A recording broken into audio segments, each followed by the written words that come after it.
Gaming news today is a mixture of topics. If you didn't catch it over the weekend, Tokyo Game Show 2024 has come to an end, and probably one of the more prominent things that took place was Death Stranding 2. I'm going to quickly run through what I feel like were some of the bigger topics and bigger stories. Things about what the next Horizon Zero Dawn or Forbidden West game will be. We heard from a notable insider, as well as things about Xbox, Shattered Space, and some other games that you should definitely be checking out that just hit a couple of different platforms. So if you like this kind of content, be sure to hit subscribe. Be sure to hit the bell button. If you are in the live audience, make sure and hit that like button. It'll support the video. So if you didn't get to catch it, there's a bunch of new footage from Death Stranding 2. They also showed off a photo mode. One of the main things I think to take away from the brand new footage is just the continuance of seeing celebrities, very well captured, I think. Like we have Elle Fanning here in this particular scene. And they're, just sort of interacting and talking about where things are going to be headed with the story. It seems like it's going to be sort of centered around the fact that she comes from a different world where you were actually born sort of normal. And the characters are sort of interplaying. And we're just continuing to, I think, just see the strength of the Decima engine. It was a fairly long showcase, and this video here, we're using Enfant Terrible's video because I couldn't find an official video anywhere. This video actually, whenever it's done, if you watch the full video, runs into all the previous gameplay footage that they did release for Death Stranding 2. Gameplay and the Decima engine just continues to look absolutely incredible. There's one particular shot with the giant moon. Like, the scope of this game just looks really, really nuts. The photo mode was also something that they decided to show off, which I think the most impressive thing about the photo mode isn't necessarily the movement of the characters or the expressions the characters make.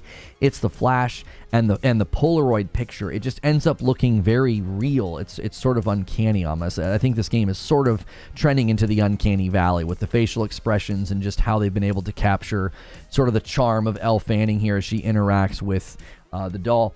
They were also speaking about the release date. So Kojima did indicate they have already decided the release date, and it will be coming in 2025, but due to unforeseen circumstances, that was the quote, unforeseen circumstances, they were not able to reveal the release date. They will reveal it next year. Obviously, you're going to be continuing to play as Norman Reedus, and some of the scenes and some of the things going on with this story just continues to really, I think, create just a unique perspective within the world of Death Stranding. This time around, you'll be working with an organization called Drawbridge, and you'll be able to travel underground. All of the slime and sludge that you're familiar with seeing in Death Stranding, they actually have what is sort of like a submarine that can sort of travel underneath. So really, really cool to get a better look at Death Stranding. Tokyo Game Show didn't get a lot of coverage on my channel, mainly because they generally have a lot of people there promoting games that are very region specific.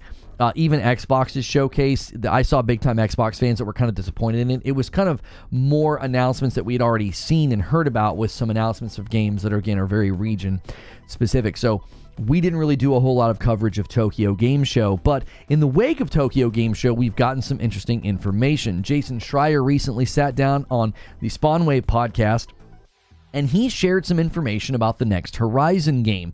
Sort of on the heels of the Horizon Zero Dawn remaster, everybody's sort of asking the question, well, what's next for the franchise? There's obviously different opinions on the remaster, but setting that aside, Guerrilla's next game will be their Horizon Online game. According to sources, this has been in the works since 2018, so that's 6 years. We could see a potential announcement for this at the thing that we're anticipating in December for the 30th anniversary from PlayStation, some kind of showcase or something, but maybe this releases next year. I don't know. It's some type of an online game. There's been speculation that it'll be sort of like an MMO, given the world and the lore and the size of just the single-player games. It could be a fairly substantial game. Now, Horizon 3, the third installment of the single-player Aloy experience, that is still a ways out. That's actually not all that surprising. Typically, whenever they've completely finished work on a game with DLC and everything, that's sort of the beginning of the new cycle. So you probably still have 3 or 4 years before we would see the next Horizon.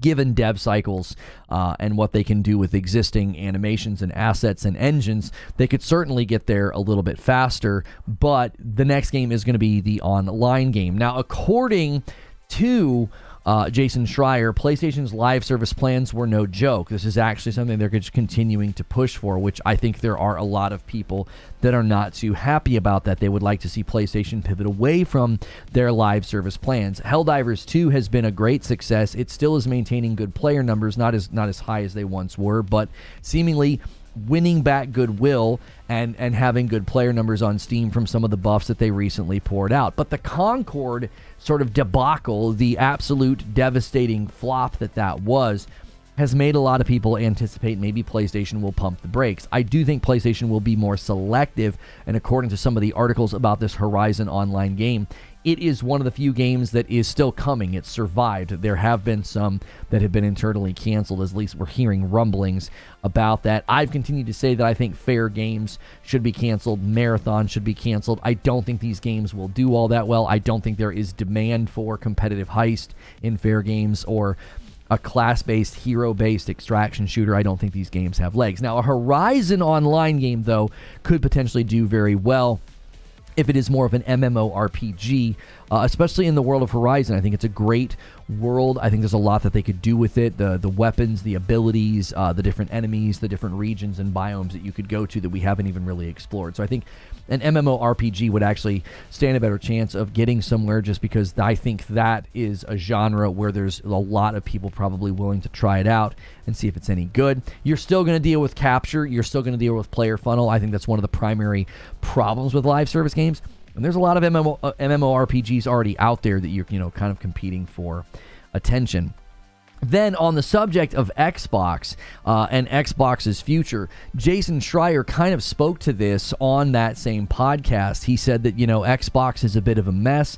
He feels like their plan changes every week. There was the Bloomberg article that came out, and if you got a chance to read that, it was talking about how Sarah Bond and Phil Spencer have kind of had to learn to work together, and how, it really was confusing. I'll be honest with you. It was a very, very confusing article. It sounded like they were still prioritizing the console while moving the business away from the console, and it sort of is like, okay, well, which is it? That's the big question mark everybody has right now, is what is Xbox's future? Is it another console? Is it a next-gen console to compete with the PlayStation 6 whenever that, allegedly comes out? Is there going to be anything in the middle? Is this handheld coming sooner or later or not at all? We don't really know. And it's difficult to really read and predict what Xbox will do. I think it was easier to predict what they would do when they bought the Activision Blizzard merger. I think that kind of made sense of they're going to lean into publishing, they're going to have a lot of property. I don't think anybody really anticipated things moving at the speed with which they have moved, and not just move, but seemingly constantly in flux, constantly changing. I think what we're seeing is sort of the outer surface level of okay, something internally is going on, and I believe it's been Satya Nadella largely taking over and making changes and pushing for things that is fundamentally changing the landscape of Xbox as a platform, as a console, as they sort of go through this massive sort of sweeping evolution as a platform. Many people wonder what's the response going to be. Will Xbox have a response to the PlayStation 5 Pro? Will they, have some type of new hardware in the future? And if and when they do, because all signs point to them doing something with hardware, what will it be and how will they position it? As they continue to seemingly signal that that's not their focus, and yet it still is their focus. And again, that messaging, I think, is rather confusing. I didn't grab a trailer for this. I meant to grab trailers for everything, but Shattered Space, Starfield Shattered Space, releases today. I believe that's early access. The 30th is what Google said, and they're recommending level 35 for Starfield Shattered Space. Now, I will not be playing. I was going to do a video and a talk show about this. I'm happy to discuss it with you, give you my perspective, but I didn't really feel like just doing another negative piece on Starfield. It was one of my most anticipated games. I had a ton of videos leading up to it where I was really anticipating it. There's even a short on my channel of me defending it against what I felt like were unfair comparisons before the game was even out. But then it came out, and I thought it was largely very disappointing. And the reason I won't be playing Shattered Space is very simple. I think Starfield is just unbelievably boring as a game. I can't really get into it. I don't like it. The opening is incredibly slow. Even fans of Starfield have kind of admitted that the onboarding isn't that great. I experienced a similar thing with Cyberpunk. A lot of the fans of Cyberpunk would admit to you, man, that opening, that tutorial, that onboarding, it's kind of rough. But when Phantom Liberty landed, you could just jump in with a brand new character and start with Phantom Liberty. And the opening sequence and story, and you already have weapons, and you're already kind of in the world, that gave me a great catalyst and jumping in point for Cyberpunk. If Cyberpunk would have told me, oh, you're going to have to grind to level 35 or grind to some, arbitrary level in order to really enjoy Phantom Liberty, I wouldn't have played the DLC. So the base game to me of Starfield isn't good enough. They've done great improvements, but it still, I believe, is a pretty boring, bland, and unenjoyable experience in those early hours. And I did not want to have to put in the time to get to 35 hours. So I'm happy to answer your questions about that, what my plans are for that game in the future, because we know they have future DLC planned. I continue to think that it's very likely to come to PlayStation, so I just didn't feel like doing an entire video dedicated to being like, I'm not playing a DLC. I thought that would be kind of silly, but I did want to let people know why I'm not playing it. If you haven't been paying attention to this game, Balatro landed on mobile, and just wanted to kind of throw that out there for you guys. If you haven't checked this game out yet, it is $9.99 on mobile, and so I checked it out. I get why people like it, right? If you like poker, but you also like deck building games, if you kind of like rogues, if you kind of like turn-based games, like it kind of smacks of some of the more classic style games that we've all grown up and that we've all enjoyed, and so I get it. I get why people like Balatro. So it landed on mobile. Be sure to check that out. Another quick game that I can recommend that I checked out is called Peglin. Peglin basically takes the principles of the game called Peggle, if you've ever played it, and it turns it into sort of a turn-based RPG with different, and it's also like a rogue, so you get different weapons and you get different relics and abilities and perks and spells, and when you get those activate as you're sort of, launching your pegs down and bouncing around. It's really fun. It really, really is a fun game.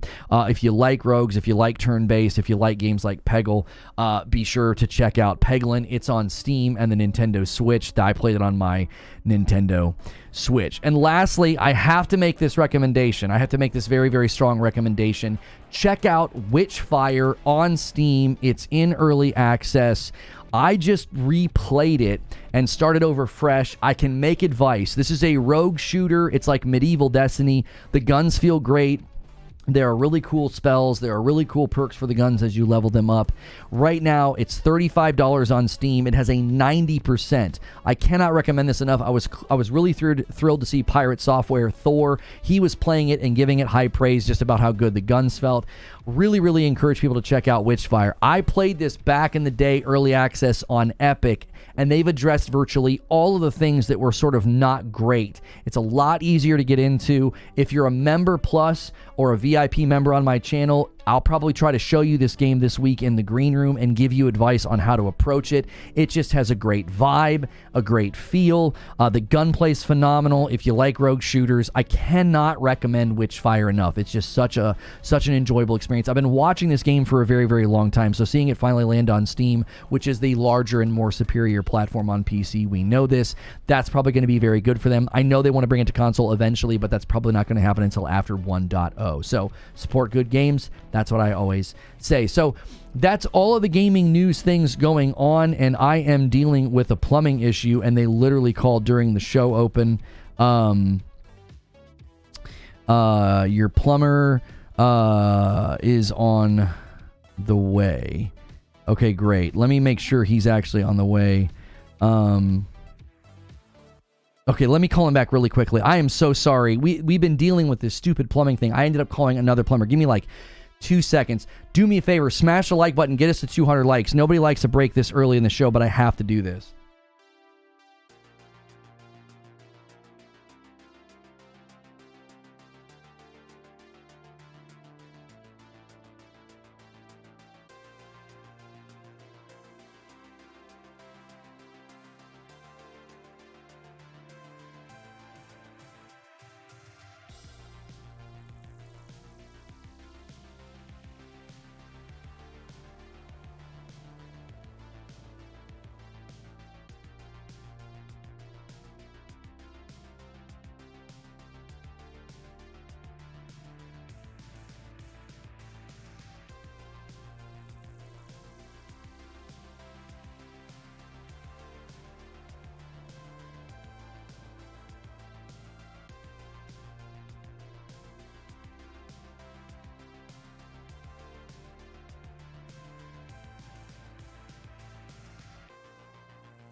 Nothing is ever simple. I just wanted to call the guy back and say I'm here, and I had to go through a whole answering thing. Like, Jiminy Christmas.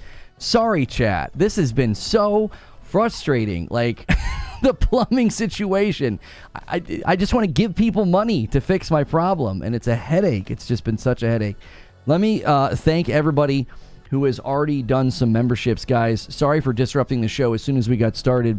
Po Buddies Nerfed with VIP, thank you so much. Let me add you to the count. You guys already have a huge surplus.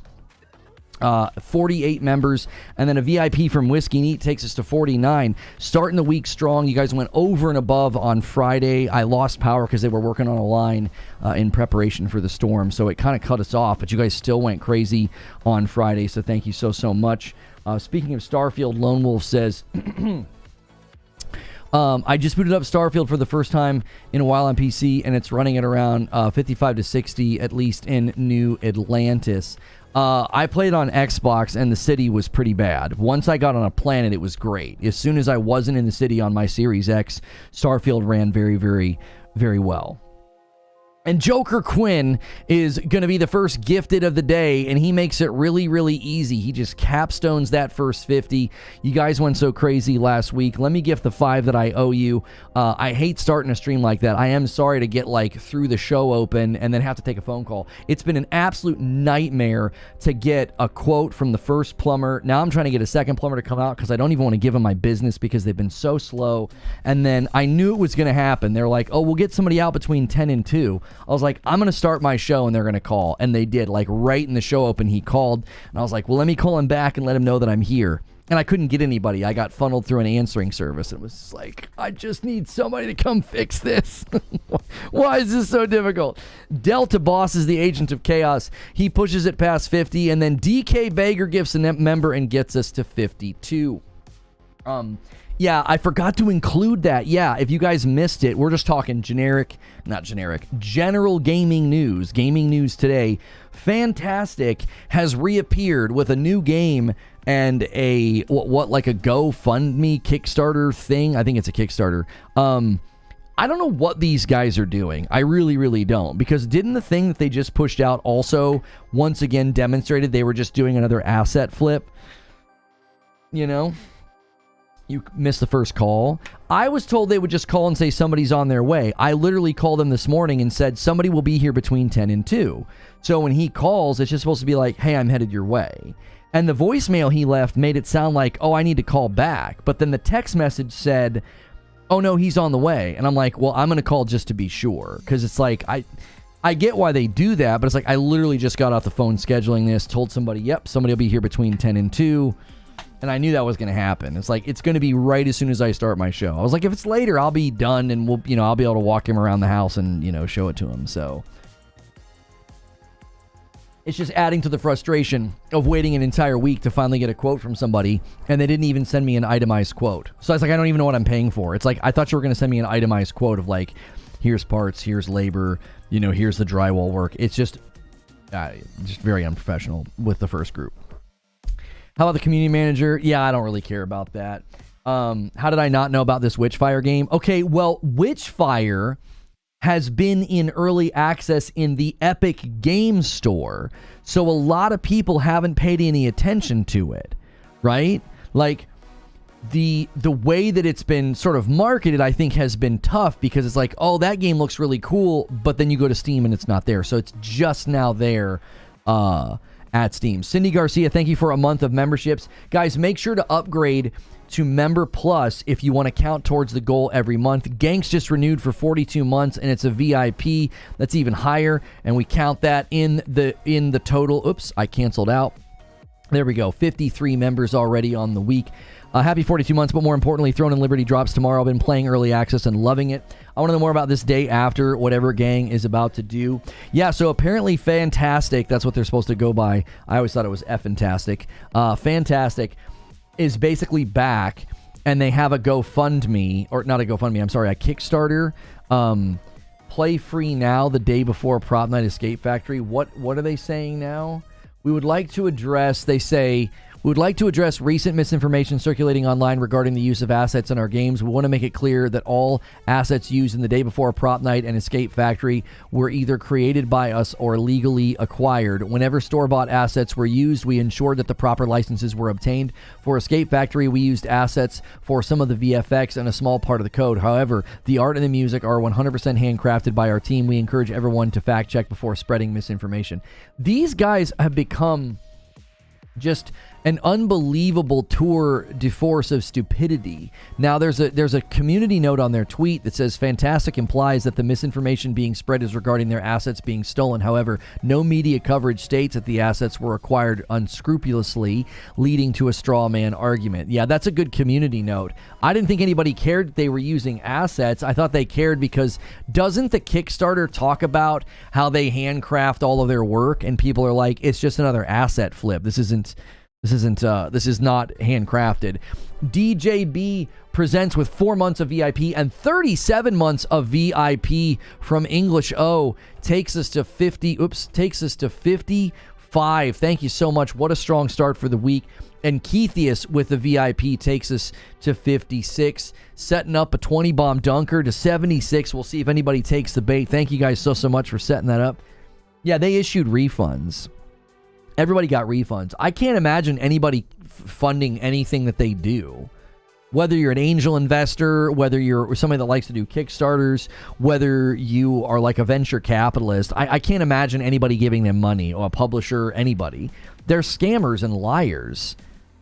You know, they're scammers and liars. They've been scammers and liars since the beginning. That's what I tried to tell people. Like, from the very, very beginning, I tried to tell people it's a fake game. These guys have lied. They have an entire history of lying. I wouldn't trust anything that those guys say or do.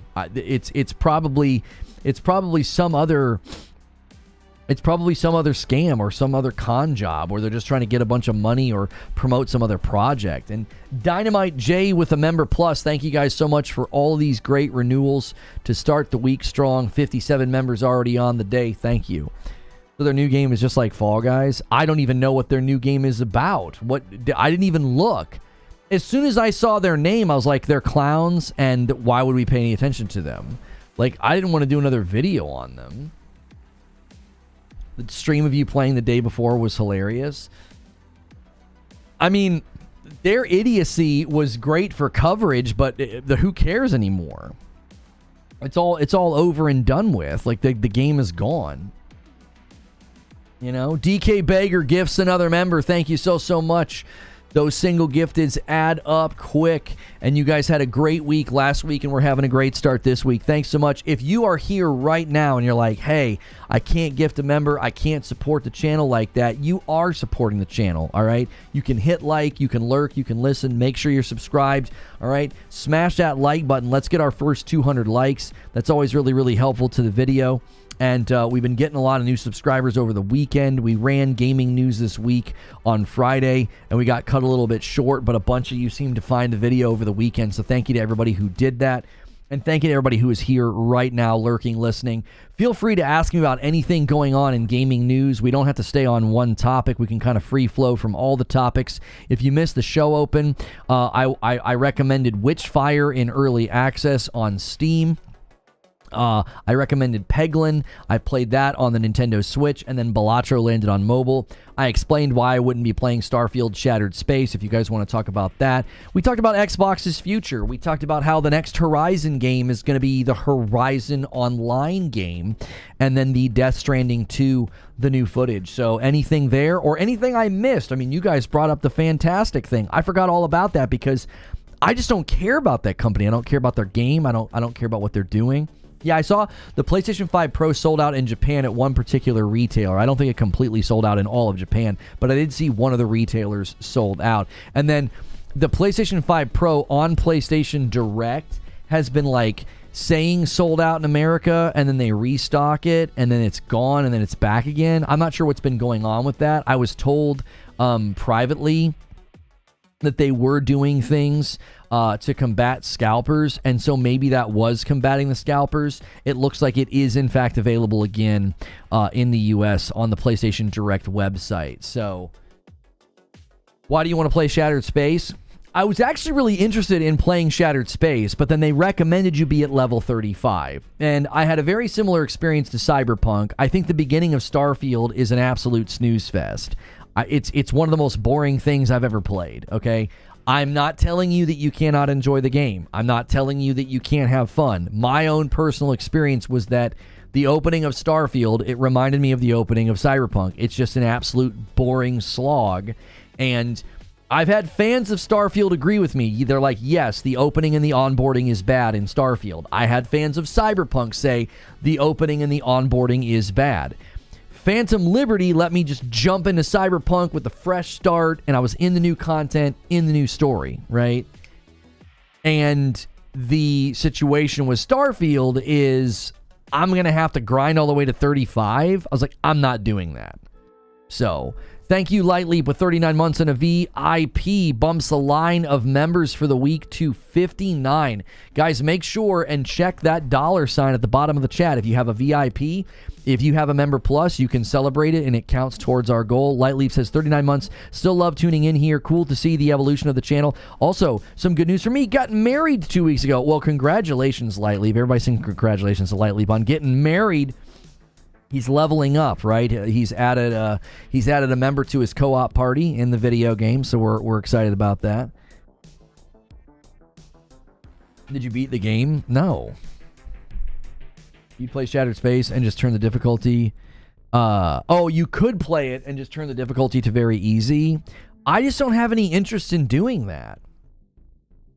Like, I thought about making a video and saying why I'm not playing Shattered Space, but I'm like, that's just a negative video. There's nothing productive. Like, whenever I've made negative videos, I try to at least make them productive. And so with Starfield, I've always tried to say, this could be their 1.0 moment. This could be their comeback. This could be that. Like, okay, it was a disappointing game. It didn't quite give me what I wanted.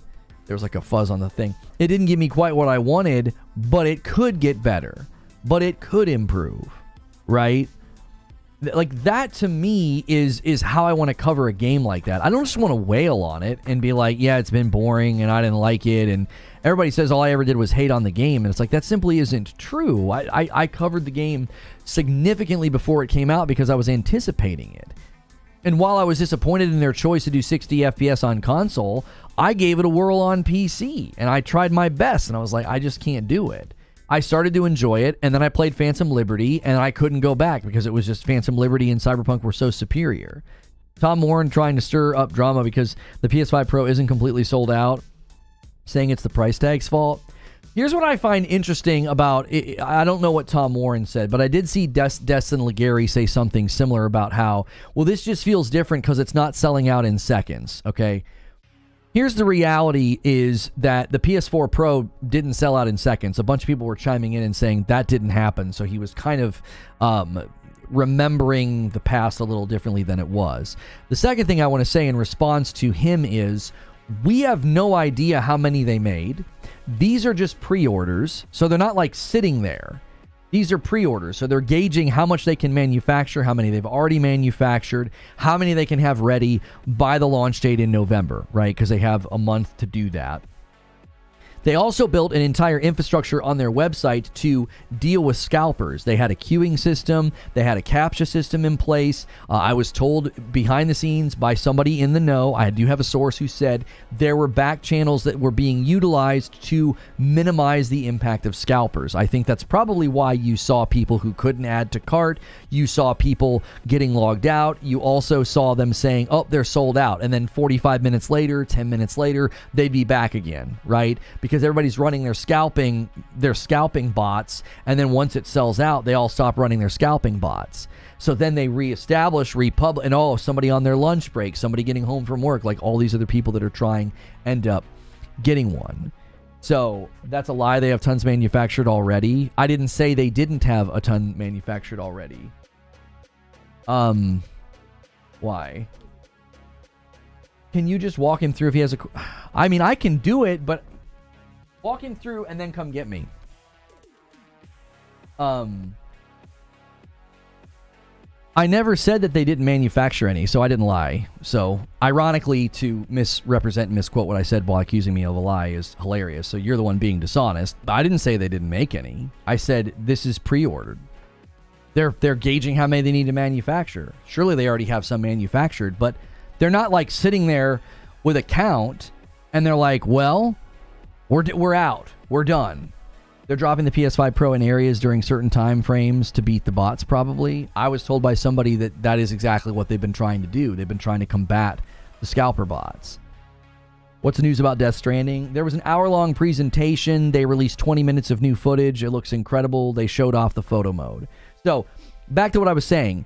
These are pre-orders. We don't know how many they manufactured. We don't know if they're gauging how many they can manufacture over the next 30 days. They deployed efforts to stop scalper bots and to stop scalpers, okay? They did all of that. And so for him to say, oh, it's not selling as fast as the PS4 Pro, he doesn't know that. He doesn't know that. Do you know how many they sold? I don't know how many they sold. Do we know how many they sold in the first 48 hours compared to the first 48 hours of the PS4 Pro? Do you know those numbers? You would need to know those numbers to make these claims. See, what they're doing is they're taking advantage of the fact that nobody knows right now. So they're doing what they've been doing up to now. A lot of these outlets, a lot of these people, what they do is, in the absence of no information, they push out negative spin. So when we didn't actually have hands on the device, what did everybody do? They all talked about the price. They talked about Hogwarts running at 30 FPS.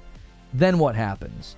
11 hands-on games from Digital Foundry. Their hour-long video shuts that entire narrative up. This thing is an impressive piece of technology for $700. So now we're going to move to, well, not very many people are buying it, even though we don't have the numbers, we don't have the sales numbers, we don't have the production numbers. So that's the new negative, because what they're doing is they're just going to continue to work in the absence of information. When the public doesn't have information, you can spread fear, uncertainty, and doubt. It's called FUD, F-U-D. That's what they're doing. They're just dealing in FUD. Nobody knows how well it's selling. And here's the reality. It doesn't matter. It's not supposed to be the main offer. The trajectory for the standard PS5 is strong at 60 million, set to surpass the PS4. So why does it matter?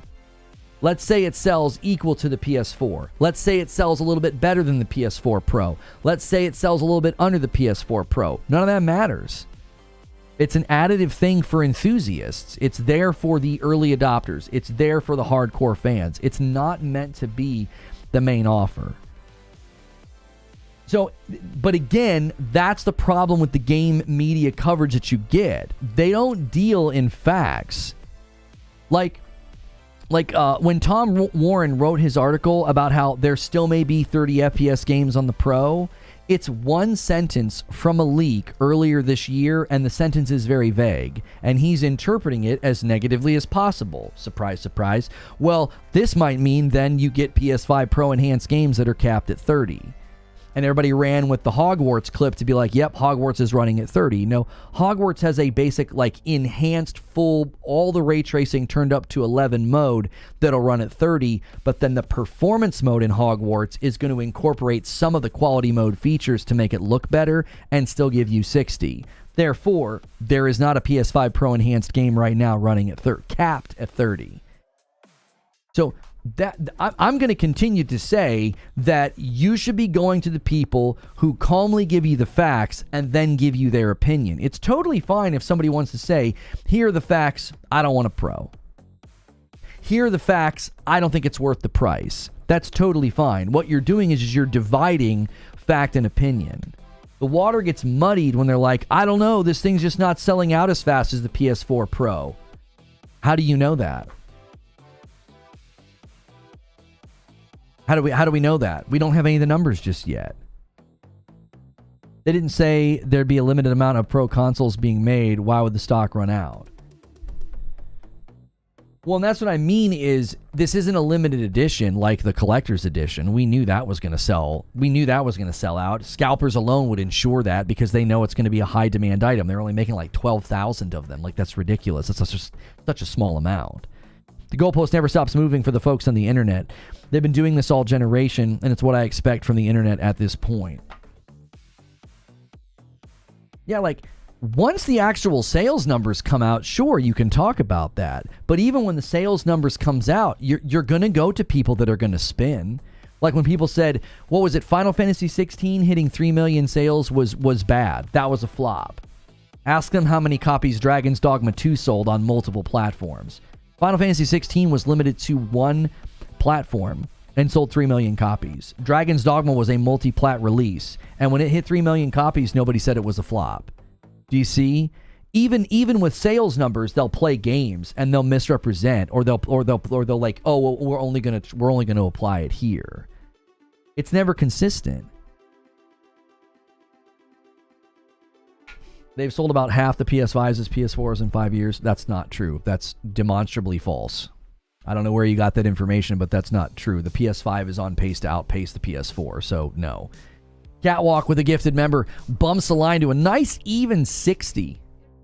Yeah. Guys, I'm gonna take a quick break. I'm so sorry. I'm so sorry. I gambled and was hoping that they'd get here a little bit later. Give me a quick second. Smash like and go crazy. I'll be right back.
Chat, I am so sorry that took so long, but I got a good plumber. I got somebody that's going to take care of me for a fraction of what the other place was going to charge me, and he can do it today. So, sorry. I'm like running up and down the stairs, checking on some things. Did I miss anything? Thank you, Dr. Pimp, for 21 months. Morning. Going to get a Pro to give my older PS5 to my daughter. Thank you guys so much. My kiddos and my wife are emptying the vanity right now, and then we're going to get it off the wall. He can literally do it today. He can do it today for literally half of what the other company was going to do it for. So, second quote's essential. Oh yeah, and I can tell he's nice. He's being honest with me. Like he told me, like, don't buy a toilet through us because we do want to get the toilet swapped. He's like, literally, if you go and buy it yourself, you're going to save money. He's like, it'll be quite a bit more if you have us do the toilet. He's like, we'll install it. He's like, but, never take the first. Some are more expensive than others. The second plumber I called couldn't even get to me for 2 weeks, so I kind of got demoralized. Like, I waited all week for the quote, got the quote on Friday. I call this other plumber. He can't get to me for 2 weeks. I'm like, what am I going to do? So this morning, I call my insurance agent. They're like, it wouldn't be covered. They're like, it's just maintenance on the house. And I'm like, okay. And so I'm like, great, it's not covered. I'm like, you know what? I was like, I'm going to look up a plumber that's got a really good score. This one's been around for a long time. I was familiar with the name. I called them, and out this quick, and already knows what to do, and is like, yeah, it'll be. And he didn't know how much the other company quoted me. And he came in at half. And I was like, okay.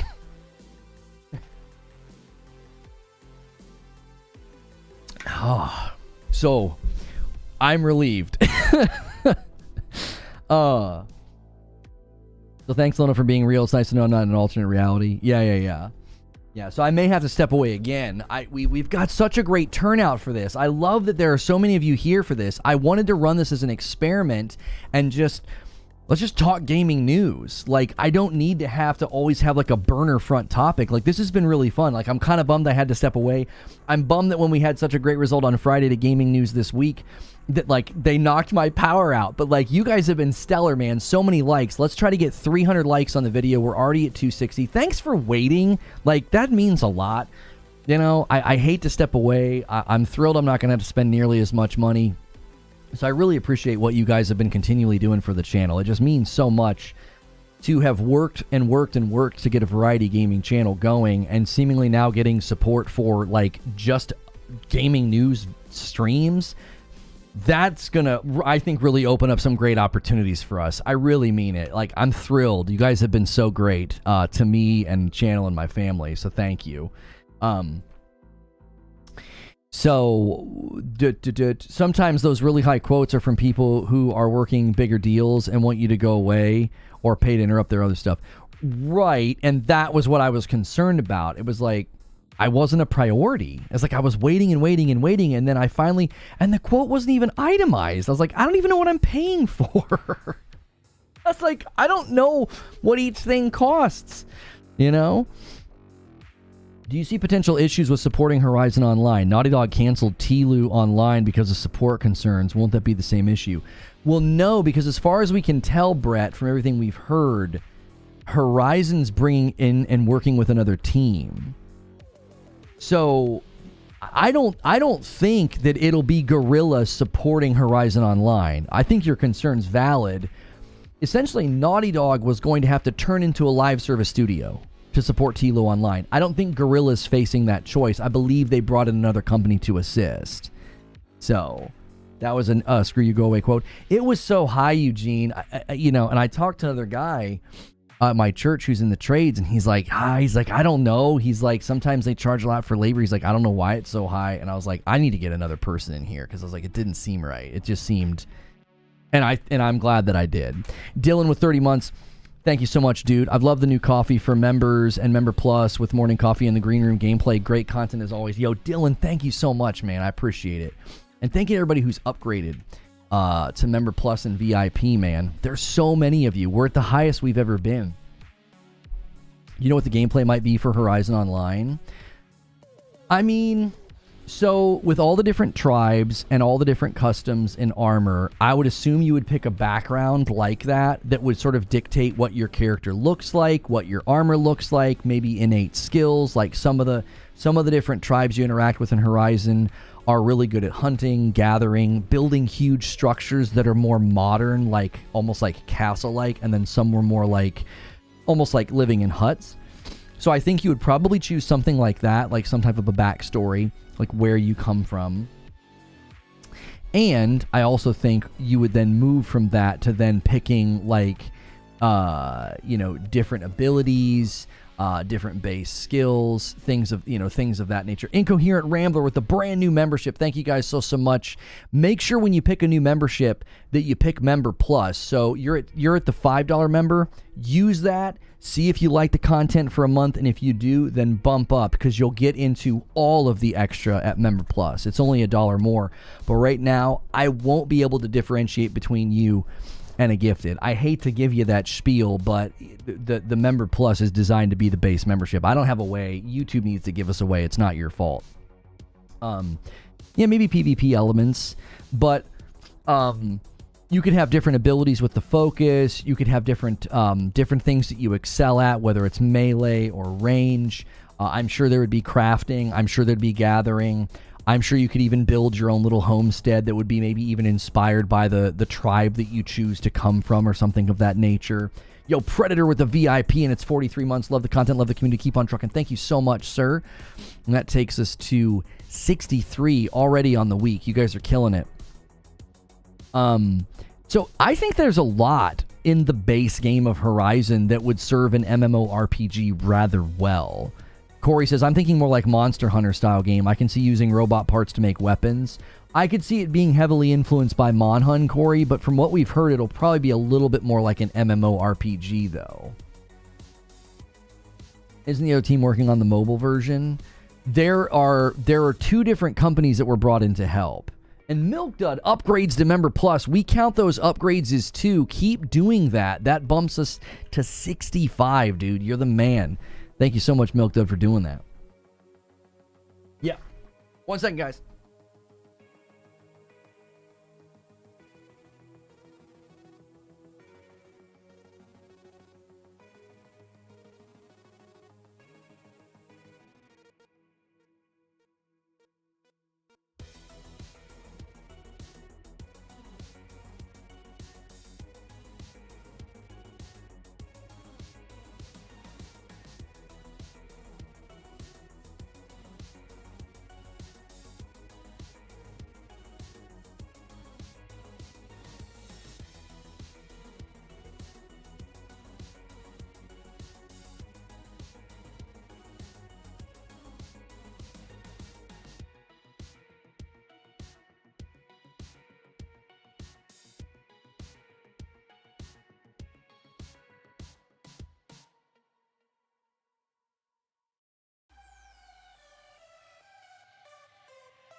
Oh, I'm so sorry, chat. Super unconventional day.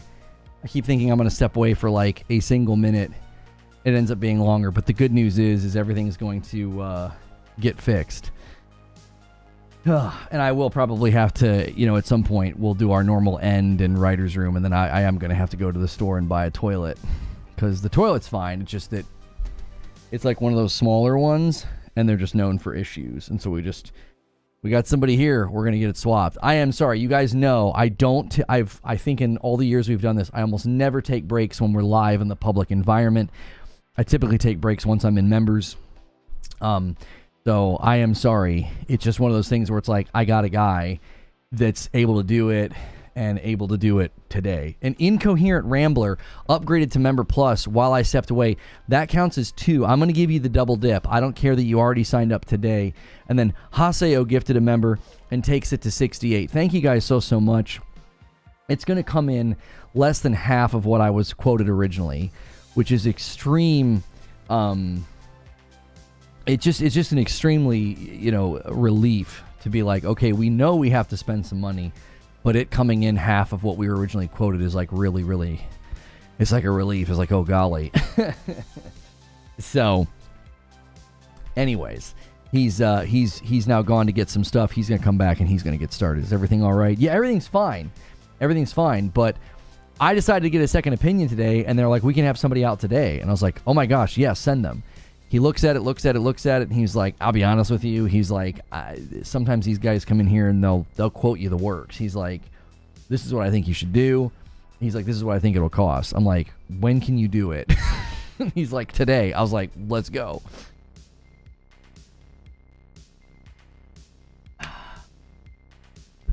What's Cal doing with the Grogu puppet? Weren't there leaks coming out that there's going to be Cal? It's been like, yeah. Cal's coming to Disney Plus. He's gonna be in live action. Maybe the third guy's another half off. No, I doubt that. It's now landing where I originally thought we were gonna land. I was like, around 2. The other guys had us landing at 4, and I was like, what the heck? You don't have to apologize for adulting. This is something serious. Yeah, I wouldn't step away and do that if it wasn't something serious. So. Did you secure the Pro? Yeah, I secured 2. The day that it went down because I want one to be dedicated here in the office because I don't like moving them back and forth. So, love Craftsman like that to talk straight with you. I just could tell. I was like, I can trust this guy. I can tell by the way he's talking to me. I can trust this guy. Like, it was just, I got a good vibe. And I was like, okay, let's just get this done. Can you predict what people will be mad about this week? No, I can't predict that. Sadly, that's not something I'm able to do, and I again just want to reiterate the fact that we got to close to 700 viewers, guys. Just doing a general gaming news show. I just want to express thanks for that. I really am bummed that I had to keep stepping away. I really wanted to see how far we could go with this, and Friday we got interrupted as well because they were working on the power lines. But it is encouraging to know. I can kind of boot up and say, hey, instead of let's cover like one thing, a bunch of things happened, and you guys are responding really positively to that. So thank you so much for the support both Friday and today. We will continue to do uploads, obviously, but this is a huge benefit to be able to be, a commentator in this space, and not feel like I have to pick a central secured topic every day. Like that's very, very difficult. We got 700 viewers because of the chair, not because of you. Sure. Lone Nostradamus can't predict what people will be mad at. It's tough to predict what people will be mad at because like so much of it's fabricated, right? Like, I think the next big thing that's going to be a discussion point is likely going to be, I think there'll be a lot of obfuscation about internal resolution. I think there's going to be a lot of obfuscation about internal resolution from people who don't understand what it means. They're already doing it with Alan Wake 2, creating this idea that like, Alan Wake 2 is running at such low resolution in the PS5 Pro. So that's already happening. I think another thing that you're going to see is just, I think for the foreseeable future, you're going to get about 2, maybe sometimes 3 first-party games from PlayStation a year. I think that'll become ridiculed as like, you know, that's not enough or whatever. You know, oh, they rely on third party or whatever.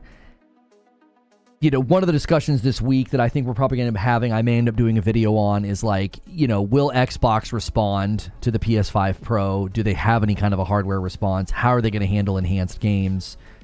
That I think is, I think that's going to be an interesting discussion point.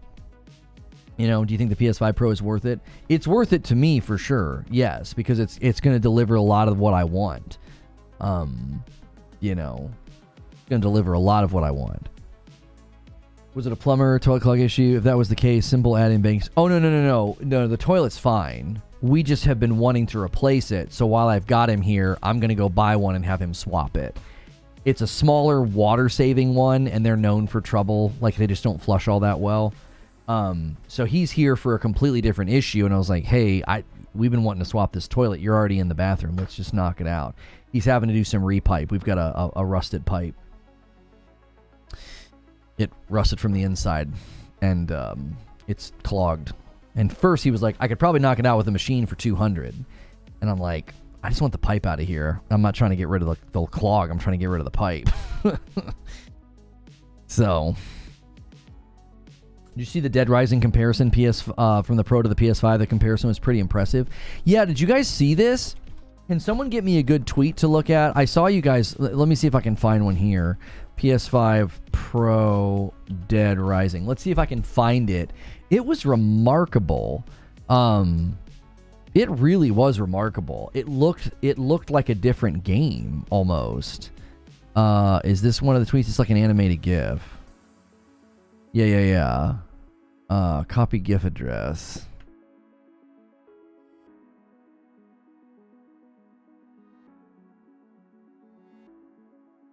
Well, I wanted to just open it in a new tab, but oh well. Here we go. And then here, let me change capture cards.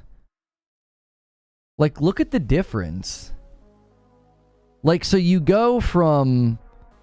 Like, this is a realistic reflection. Like, everything behind him is there, right? There's windows behind him. There's light coming in from the windows. There's trees outside the windows.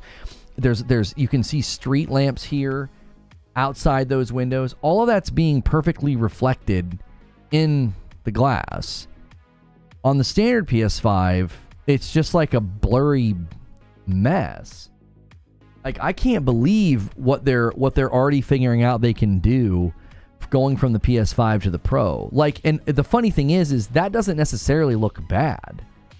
It doesn't necessarily look bad, but it's like all of a sudden you can take reflections to a whole new level. This is just Dead Rising Deluxe Remastered. Like, this is just one game. Like, and like I said the other day when we were looking at the Digital Foundry video, like the 11 games, it was just a bunch of patches. It was like, these are just guys patching existing games. It's unbelievable to me. It's like, man, we're just at the beginning of what this thing's going to be able to do. You start having games that build from the ground up, or, you know, really take their time to go in and figure out what they can do. Like Insomniac said they want to do more. I'm excited because that was the one thing I always was kind of bummed about, is you'd see these amazing screen captures. You're like, look at the lighting, look at the reflections, but then you'd move around and it was like 30 FPS.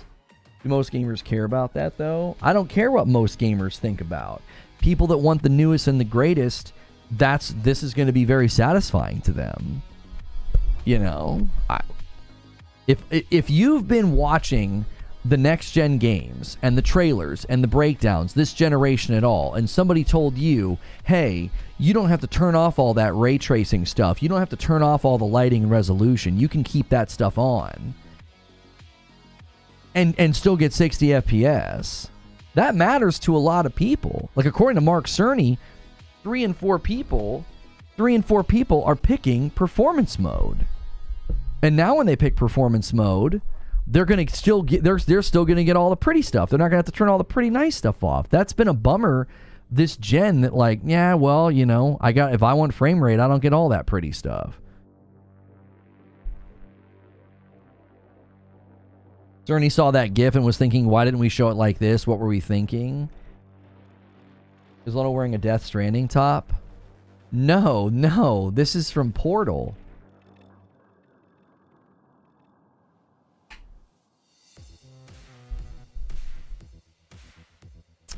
You can ray tracing, and I'm never not going to hear it as weight tracing. The premium version of a piece of hardware has never targeted most people. That's what the base console is for. That's exactly right.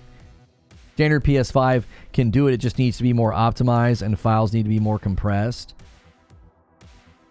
Well, and that's, I think, another element of this is if the developers continue to push and figure out how to utilize the PS5 Pro, then you're going to have other developers start to say, well, wait, hey, we want to go do that as well. The problem is buy from third-party devs to make use of the Pro from the ground up. The problem is, buy-in. Oh, no, it won't be difficult to get buy-in, JC. Do you want to know why? Developers love ray tracing. So this is where I disagree with Broken Games. He runs the Weapon Wheel podcast. He said something that I used to say. So my position on this has changed. A couple of years ago, I would have been like saying, amen, brother, to his tweet. He was saying that, ray tracing is a complete waste. And I don't want to put words in his mouth, but he was basically sort of ranting against ray tracing. And I used to think the exact same thing. I used to think the exact same thing. It's a waste. It's just a resource hog, and it's not worth it. But then I started researching why developers love it so much, because it automates the lighting work. It helps the developers. Now, here's the kicker. Because Jake is saying the devs love it, gamers hate it. I don't think gamers are going to hate it anymore when they start to get a system that can leave it on and still get great performance. Like, are you going to care if, like, well, I don't care about ray tracing now. It helps my game look better, and I'm still getting 60. Why does everybody care about ray tracing? It's just a bunch of garbage that you don't look at much. Again, I think this is untrue. I think that's a false summary of what ray tracing brings to a video game. Happy Monday, Lono. Was watching your Ghost of Tsushima, the 5 things I won over the weekend was interesting. Any chance we get an update now that we have an idea what the game is about? Thank you so much for the $10 super chat tip. Guys, take a quick second. The viewership's kind of rebounding. I've been having to step away because of an issue with the plumber, and I finally got somebody here to do the work, so I'm very grateful and thankful to that. And we're getting some more people to jump back in. Do me a quick favor and smash like. Hey, let's give some members. You guys need to hit 100 a day if we're going to hit the weekly goal, and you had a huge head start from Friday, so keep those coming. You don't have to gift, by the way. You could just renew and celebrate your renewal, and it might add to the total. So, as far as like what I won from Ghost of Tsushima, I don't even remember what I said in that video. I don't even remember how old that video is, if I'm honest with you. Currently, we have 556 people at Member Plus and above, so thank you guys so much for doing that. I don't even know where I said that. Where did I say that? Was that a live stream? I don't have an upload about that. Yo, Rob V gifts a member and puts the member count for the week on 69. Nice. Who's going to be the one to ruin the good number? Let's go to the live here and see. I don't really remember what I said or when I said it. How long ago was that? Ghost of Tsushima Legends, Rivals, AC Valhalla, is live service the new normal? Oh, Ghost of Tsushima 2. I speculated that it might be live service. Oh, here it is. Ghost of Tsushima 2. 5 things that I want. I did that in March of this year. Yeah, I don't really remember what I said. I mean, I would hope that her new arsenal of weapons, leads to... Why did this not work? I muted this section of the broadcast. The member stream, for whatever reason... Oh, it reset the timestamp, I think. Okay. Well, there we go. The member stream, that all you need is help game for whatever triggered a bunch of copyright claims. I don't know why. And Nobody's gonna ruin it. Thank you so much, Nobody, for renewing your member plus and takes the count to 70. I would hope that her new arsenal of weapons means you have all new stances. So we already know she's holding 2 swords. So I'm assuming that would then mean she gets an entire, set of stances with that. But she also has a weapon that it's like the chain with the blade on the end, and she's like swinging it like this. doing like the figure 8 and moving towards these guys and hitting them with it. And then she has the rifle. Well, the rifle is replacing the bow. You had 2 bows in Tsushima. You had the long bow and like the regular bow. So maybe a rifle and I don't know, like a pistol or something. And so then she's going to have the 2 blades. Well, the 2 blades, you give me 4 stances, and each stance has a skill tree like you got in Tsushima 1, and I'm happy. It's called a kunai. So yeah, if that's what it's called. So to me, it's a Japanese tool originally derived from masonry. No, those are the things you throw. Will she have those instead of like shurikens? Yo, Feed Chicken 1, 23 months and a member plus. Love the show. Thank you so much. 71 members on the day. Thank you so much. So yeah, maybe I hope we keep the bow. The bow is stealth. That's true. So maybe we still will have a bow for the sake of stealth. Because yeah, you can't just always be like pulling out a rifle and cracking off shots, from across the way. That really sort of works against stealth. And then the chain thing. So to me, if she has all new arsenal, all new stances, all new stealth options, I'm good. You and I were like gardening tools turned into a weapon. Okay, cool. So to me, that's all I really need from Ghosts of Yote. If you tell another compelling story with a really, really great cast and great combat, I mean, I trust Sucker Punch. I really, really do. I think I already have a feeling it's going to be a good game just because of what they pulled off with Tsushima.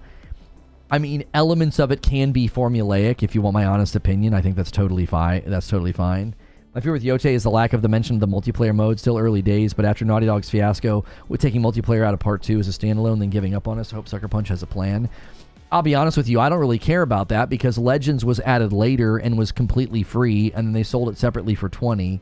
So, talking about her small sword, if that's so, that's called a no, she has, it's a chain with a blade, like a hooked blade on the end of it, and she's like swinging it.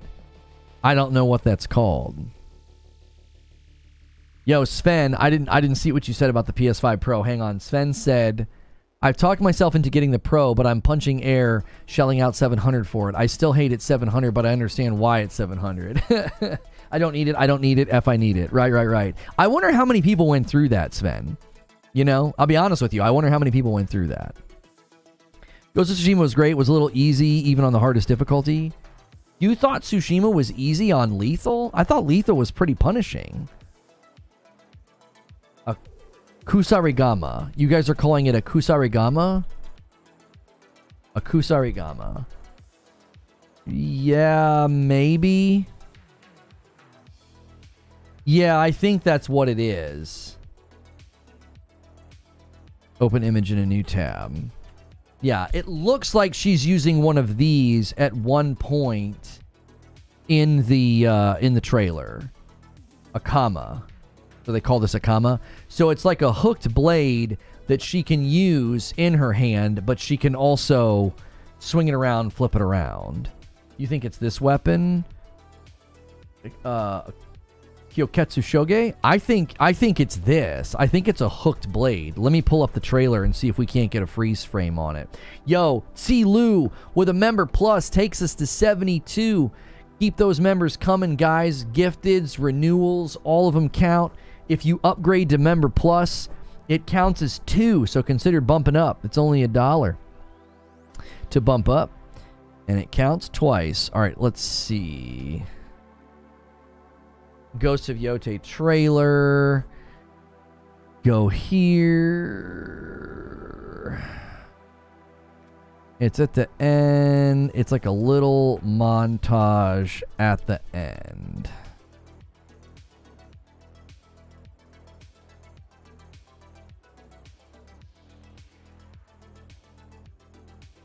I somehow... Oh, wait. There it was. Trying to find it for you. Here it is. So she's holding it, and it's got a hooked blade like the thing that I just looked at, and then she's got a weight on the other end, and I believe the one we just looked at was just like this. It had like a weighted ball on here, it had a handle, and then it had the hooked blade. So I believe it was the thing that you guys just told me to look up.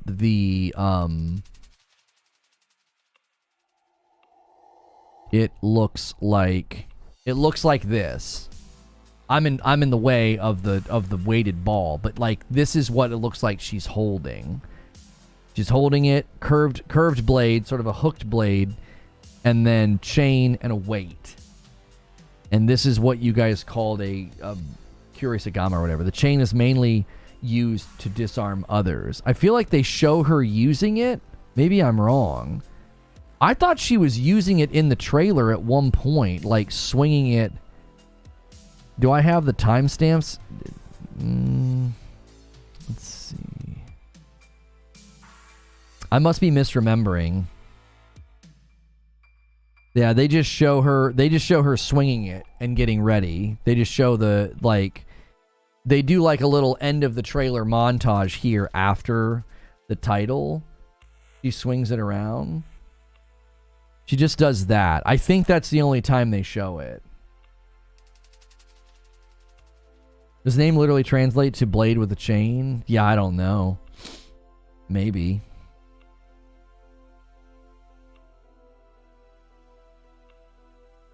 If she doesn't use it to drag enemies toward her and shout, "Get over here," I'd be disappointed. That'd be a little weird. Eugene says, oh, check my comment. Okay, hang on. What's Trill saying? Trill says, also the thing on her back is a shamisen. Oh, she can use that as a weapon too, maybe? Yo, you see that Reforge Gaming is live? Yeah, he's live. It's not an either situation. Eugene says, I can't imagine Ghost of the Boat. And then he said, I can have both of those when there's dedicated hardware for the ray tracing handling those calculations. Who are you interacting with, Eugene?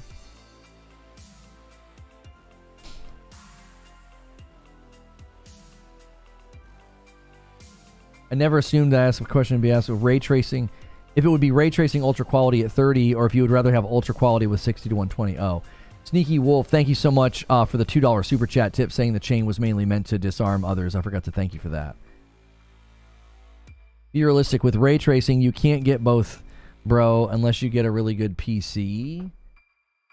What are you saying you can't get both of? What's your argument, SMW freak? What's the principle of your argument?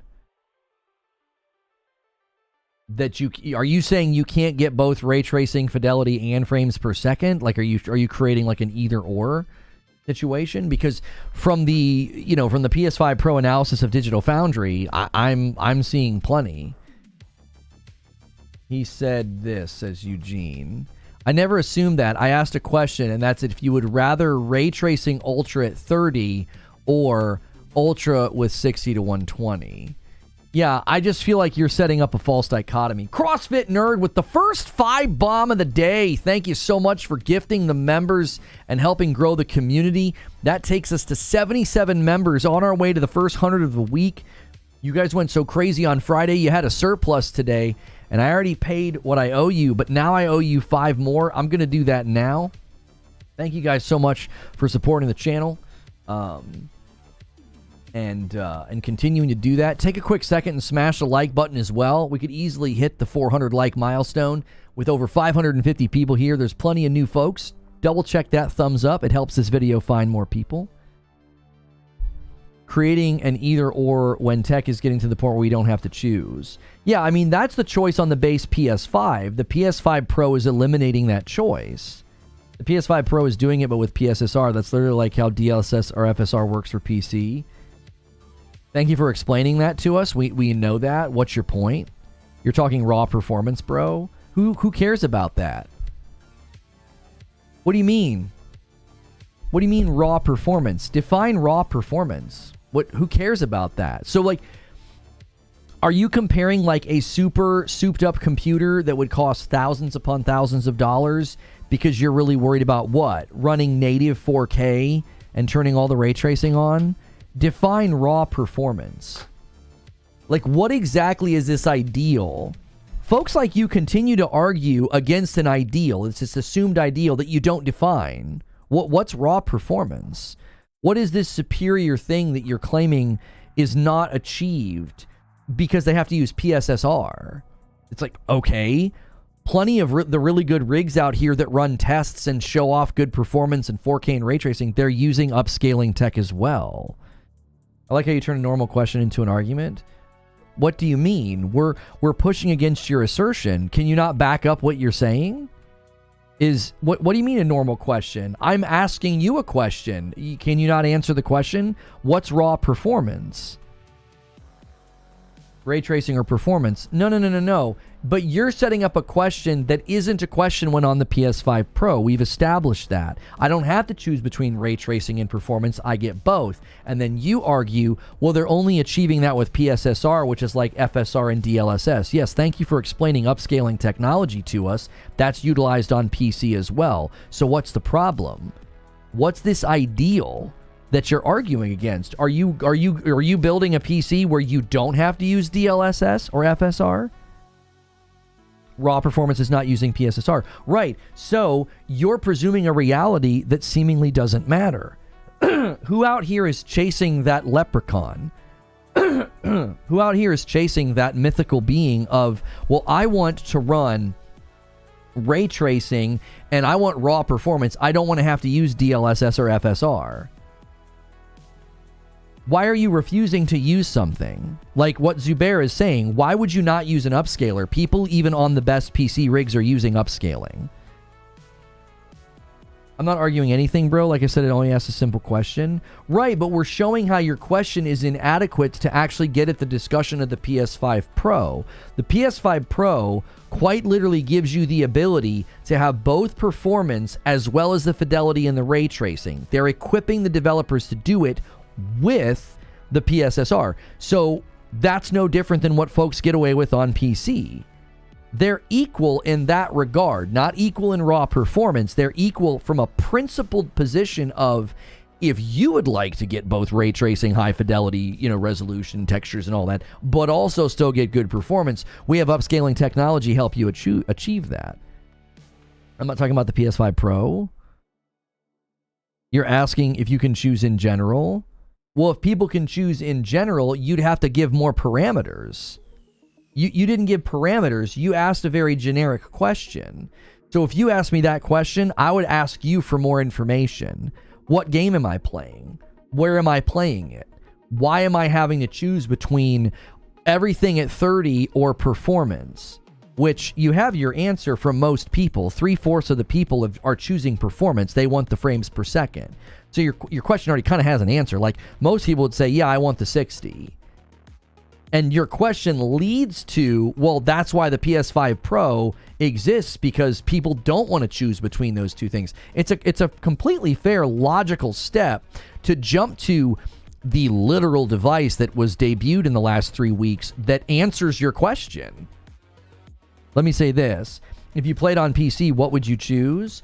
I would choose whatever settings I could, like however high up I could turn the dial while maintaining 60. That's what I would do.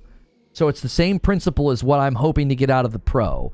Turn the dial all the way up on fidelity, ray tracing, and the resolution, and maintain 60, which is why I'd be totally okay with using an upscaler. Your pushback to us invoking the Pro was, but that's not raw power, which is irrelevant given the fact that you're claiming you're just asking a question. Why did you address the PSSR then? It kind of seems like you knew what you were doing with the framing of your question, because you came ready to go to discount the fact that, well, the Pro is using an upscaler. I'm just talking raw power. But who's making that decision on PC? I wouldn't make that decision on PC. I'm not making my decision in the settings of a game based on raw power. I would utilize DLSS or FSR if that was going to give me what I wanted. That's why I brought up without an upscaler. Who's doing that, though? Who's doing that? Who is valuing that as a consumer? Who's turning on their PC and saying, I'm going to configure this game off of raw power only? Why would you not say, well, DLSS or FSR is going to improve performance and give me more of what I value? You're creating a value system that I don't think any consumer holds. Who is this consumer that's like, well, I'm going to set up one of the best looking games right now from a lot of people's perspectives was Cyberpunk. And then a lot of people were saying that Star Wars Outlaws was gorgeous with everything turned up. Who is approaching either of those games in settings and saying, I refuse to use an upscaler? Well, what's the point of the question? I don't get what you're trying to get at. Like, who does that on their PC? I refuse to use stuff that's going to give me better performance and better and more options.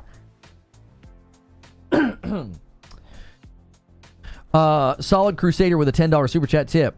Why do you guys think if Sony should start? What do you guys think if Sony should start investing on remaking PS1, PS2, and PS3 titles? I like to see Infamous, RE5, Uncharted. I don't know how far back they're going to go, and I don't know how much they're going to do. I think they're doing titles that they feel like are more currently relevant to establish the next-gen library and make it larger. Horizon and Last of Us are good choices because Horizon is incredibly popular, and The Last of Us had massive success as a television show, and it's also an award-winning game. So they're not necessarily, I don't think, going to go back and start doing like old PS1, PS2, PS3 games. I don't know. They might, but I don't think it's very likely. People with really high-end PCs do it, but that's out of what I was talking about. Okay, so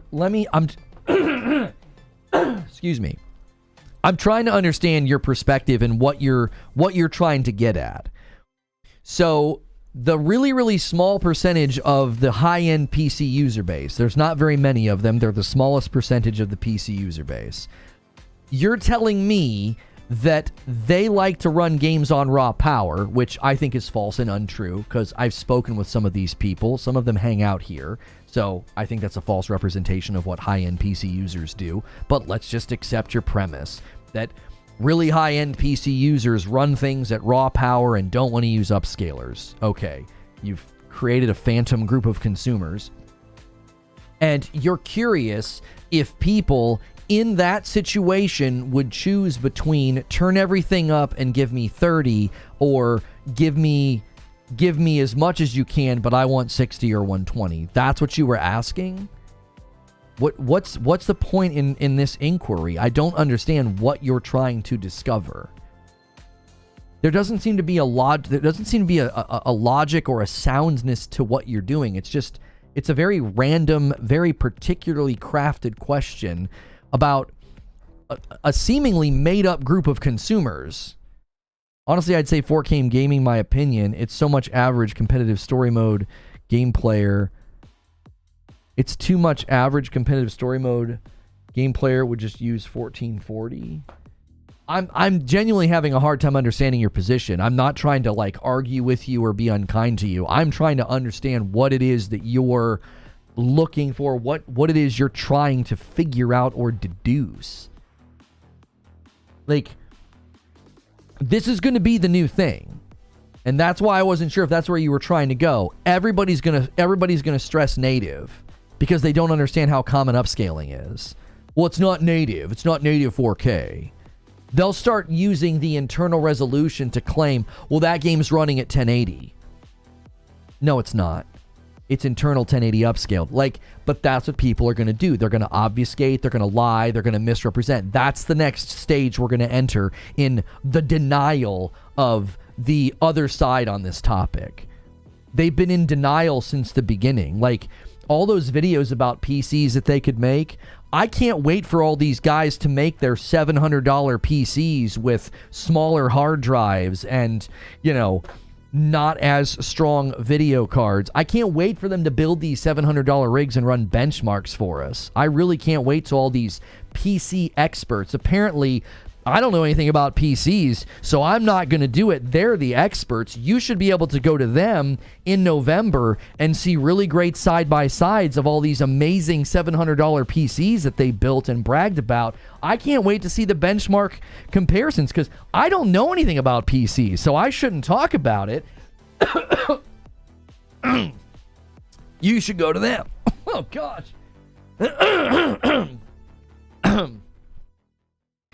Sorry. I can only say so much BS before I start choking on it. But yeah, go to the PC experts in November. They're gonna show you, right? Surely they'll show you those $700 PS5 Pro killer rigs. Let's see the benchmarks on those, dude. Let's see how well they run. I can't wait. Surely it's better. Surely it's superior, isn't it? Yeah? It'll be really easy for them to do. I mean, it's only $700 after all. I bought 2 PS5 Pros. They could probably buy one $700 PC, couldn't they? Right? They're experts after all. I want to make sure you guys do that, you know? Hold these people accountable. Halfway through November, go and ask them, hey, why aren't you doing benchmark comparisons with that $700 PC to the PS5 Pro? Why aren't you doing that? Be sure to do that. Halfway through November, it should be very easy for all of those PC guys. You know, Linus Tech Tips, I can't wait to see the comparisons. Mudahar from Some Ordinary Gamers, you know. I can't wait for all these guys to buy these $700 PCs and do benchmark comparisons. It's going to be great, except for the fact that we know none of them are going to do it. They're not going to do it. They won't. And make sure and ask them why they aren't doing it. Hey man, you said back in September when they announced the PS5 Pro, you said you could build a better or comparable rig for $700-800. Why don't you do that? And now that the Pro is in the wild, let's see your comparisons. Go ahead, run Ratchet and Clank and Horizon Forbidden West. Let's see how well they run on your $700 PC that you insisted was so great. Be sure to continually ask them for that in November. Bill with a member plus, thank you so much. Bumps the line to 78. You the best.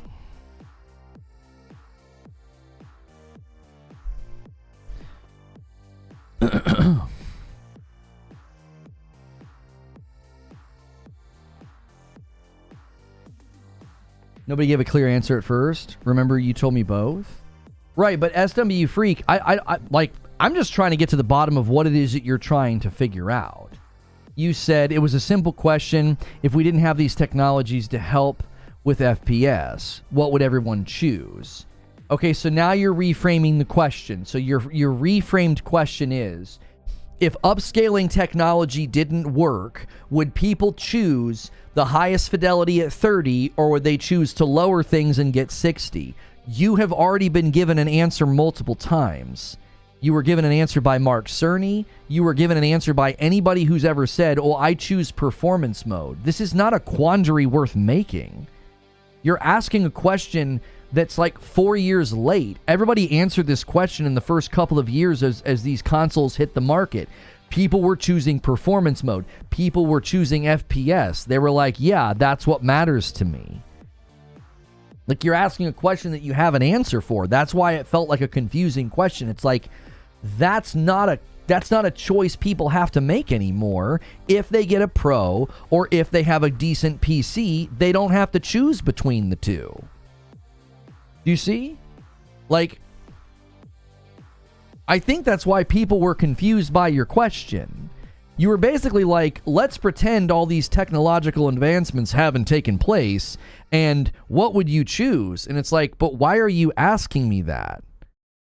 That's like saying, imagine airlines didn't exist. Would you rather go to California or Florida? It's like, I don't freaking know how to answer that question, bro. Like, huh? Like, let's imagine a foundational piece of technology that is all baked into our schema of how we understand gaming. Imagine that no longer exists. Which would you choose? And it's like, I would choose frame rate. Like, why? How, what's beneficial? What are you going to do with that information? How is that helpful? It's a question, right? But why do you want to know? I'm asking you a question now, bro. It's a question, bro. Answer it. Why do you want to know? Absent of upscalers, absent of the tech advancements of the last 5 years, Would you do? Okay, I want to know, why do you want to know that? What are you trying to learn about gamers? That there are gamers who prefer 60 and people who can't see the difference and they'll just turn everything up and run it at 30? I don't get why you're inquiring about this. What's the point? So I'd know what the majority of gamers would choose.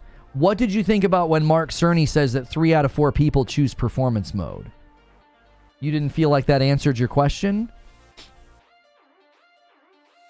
You don't feel like refresh rates going up on televisions and monitors for the last 10 years is an answer to your question? You don't think that Fortnite adding 60 FPS to old-gen consoles in 2018 is an answer to your question? I feel like your inquiry is you're sort of claiming, it's just a question, bro, it's just a question. And it's because you got pushback and you knew, oh, well, I'm going to try and make it seem like the Pro's not impressive because it uses upscaling. And when you got pressed on that, people were like, but the Pro removes their need, your immediate response was not, I'm just asking a question. Your immediate response was, but they have to use PSSR, which again feels like an attempt to devalue what it's doing. And then when we pushed back and said, but everybody does that on PC anyway, you're now claiming, but I just wanted to know what people would choose if there was no upscaling. I don't know why you care about that. You've not watched the video with whatever Mark said. You never said that? Yeah, you did. Yeah. I have your chat log right here.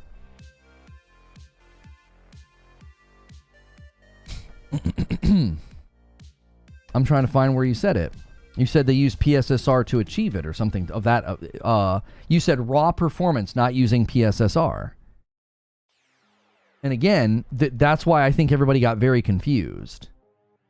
I don't think I've ever interacted with somebody who's like, I only care about raw performance. Why are you creating that goalpost?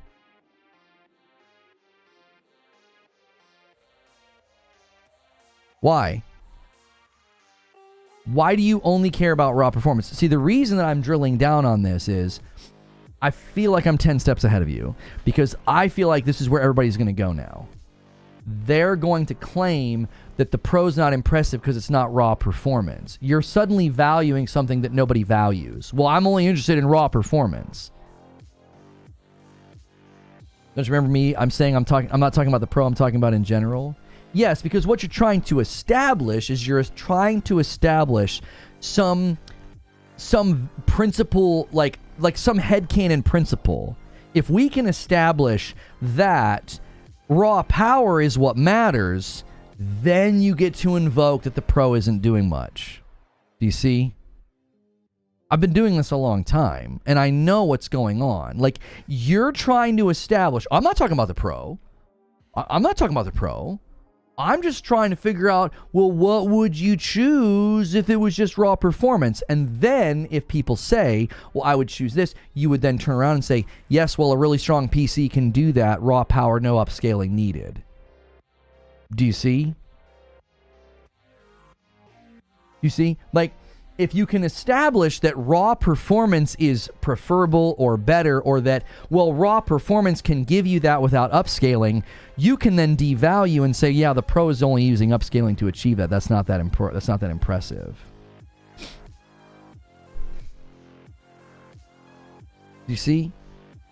Like, I saw where you were going. Everybody did. We saw where you were going with the questioning. It was like you were making us choose between things that we don't really have to choose between anymore.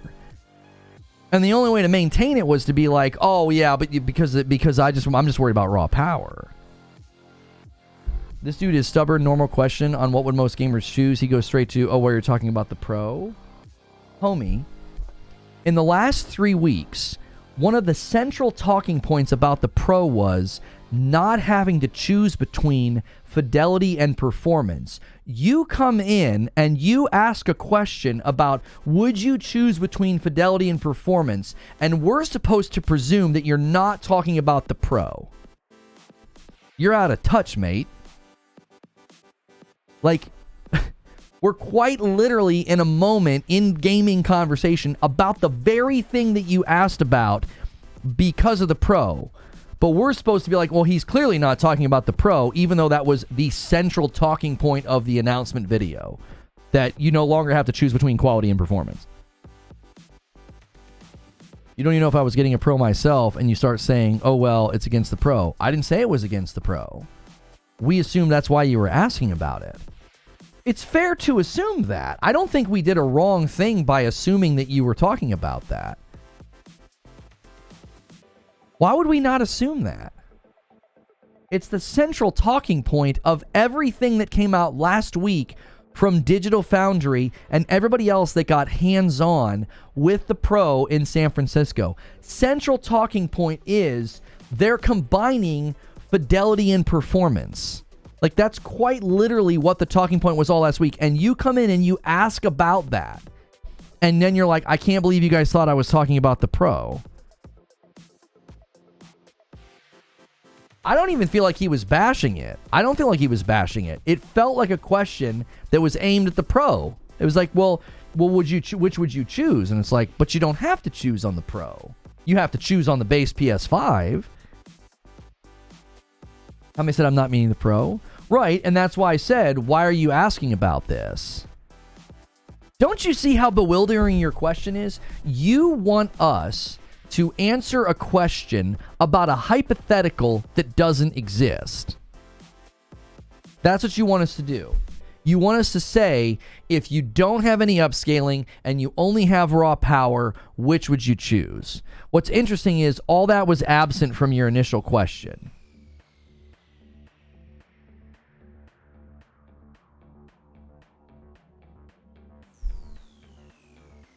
Now, you said PS5 Pro is doing it, but with PSSR. That's literally how DLSS and FSR works for PC. You said, I'm talking raw performance.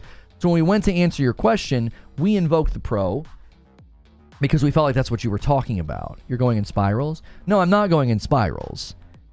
I'm telling you how it is. You came in and asked a question that made no sense. We assumed it was about the Pro. You specified that it wasn't. Once you specified it was about raw performance, I have one of my PC Master Race guys in chat. He didn't even understand your question either then. He was like, why are you asking about raw performance? Even PC users are going to use upscalers. Do you see? Your question is odd. We're confused by your question because even guys that are heavy on the PC side are like, I don't understand your question, bro. Why would you not turn those things on? Who is not turning on upscalers? Who are these people? So you want consumers to you want everybody in my chat to take on the mindset of a consumer that they are not to answer your question. Imagine you're somebody who has a really, really expensive PC and you're not going to turn any upscalers on and you only care about raw power and you're choosing between turning everything up and getting 30 FPS and turning things down to get to 60. That's your question? That question doesn't make any sense.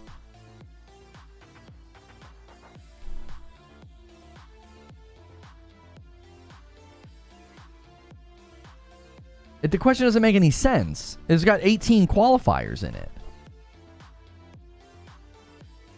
A 2-spot from Solid Crusader. PSSR is the same as native 4K, but slightly cheaper.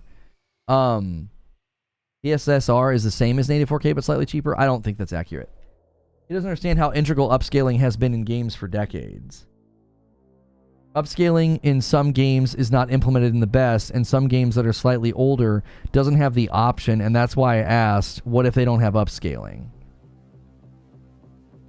Okay, I mean, that's a different question entirely than what you initially asked. So if you come to the table and you say, all right, hey, Reforge Gaming, hey, people in this chat, I'm going to close the door. Hang on, he's starting to work.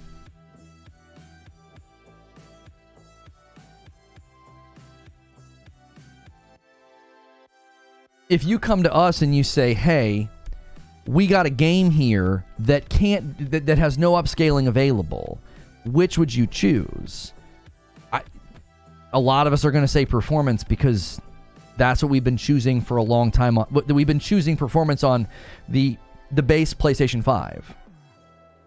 Like, your question is again seemingly strange because for the last 4 years, the PlayStation 5 literally offered that.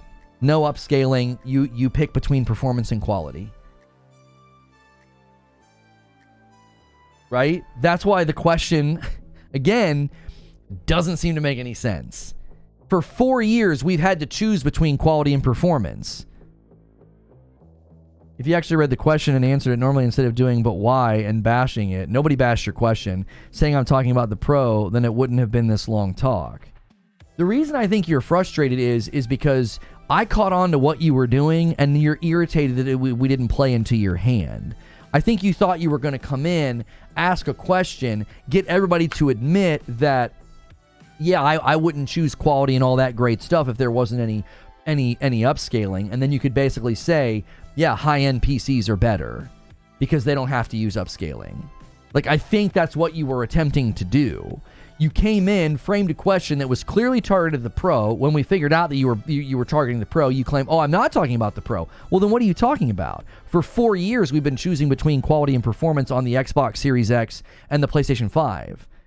Why would you suddenly question what people would choose? Why are you suddenly interested? You just happen to be interested in this in the wake of the Pro?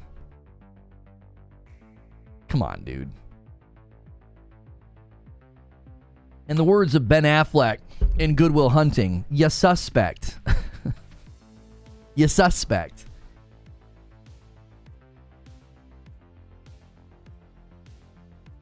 How many times did I say I was asking a normal question? Yeah, you can keep saying that.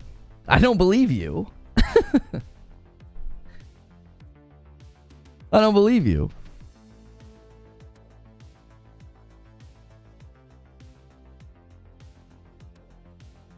Let's see what you brought to the pricing debate. Let's just check your chat logs here.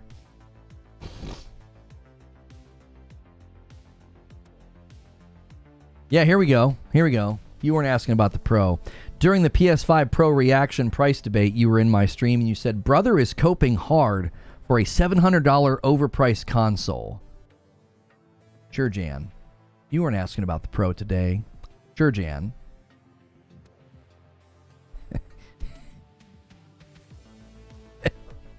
You can get a 4070 equivalent GPU for $550. You said that on the day we were debating the price. But sure, Jan. Sure, Jan. You weren't asking about the Pro today.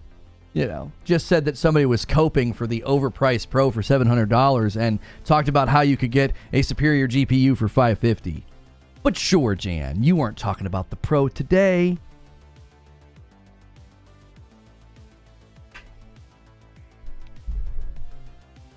It's just a shame they added the chat log feature to YouTube, isn't it?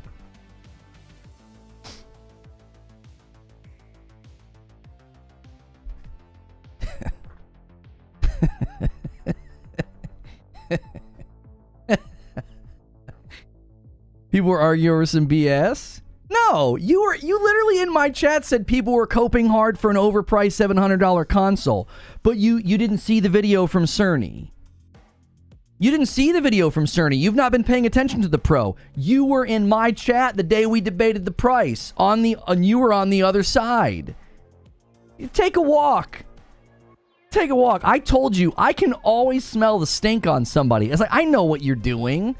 You think I've been sitting in a chair for a decade debating people in the live environment and I can't tell when somebody's got a question with a baked-in snare? Dude, where do you think you are? You know, you think you're going to wander in here like, this guy's been doing this for 10 years. I'm going to get one past the goalie. No, you didn't. I knew exactly what you were doing. I was talking to one dude because he was talking about something stupid. Homie, come on. We just went and saw your chat log from that day. You were in a pricing debate about the PS5 Pro, arguing that it was overpriced. And then you come in today and you claim, I didn't see the video from Sony. I'm not even thinking about the Pro. Then, come on. You expect us to believe that after what we just found? Just let it go, bro. Just let it go.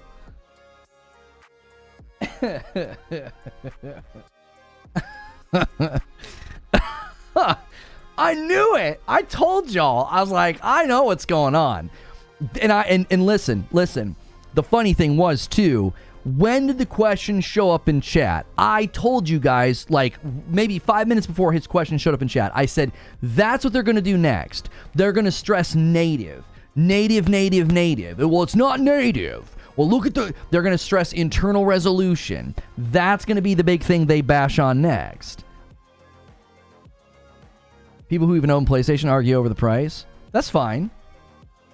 That's fine. You didn't just argue over the price as a PlayStation fan. You suddenly knew the price of a graphics card. You just knew the price of a graphics card that was superior that day too. So you didn't watch a Cerny video. You've not really paid attention to the PS5 Pro, but you were in my chat debating the price and just magically knew the cost of a graphics card that day. Sure, Jan. I'm telling you, this is the route they're gonna go. They're gonna try to create this headcanon where, like, well, I mean, without upscalers, this is what people would pick, and you're not getting that on the Pro. And it's like, okay, so I gotta spend how many thousands of dollars to achieve that? I have to build what kind of a PC to not use upscalers? Even without a PC, who went and made a PC list knows graphics cards cost? How many people in here right now know the price of a 4070 off the top of their head?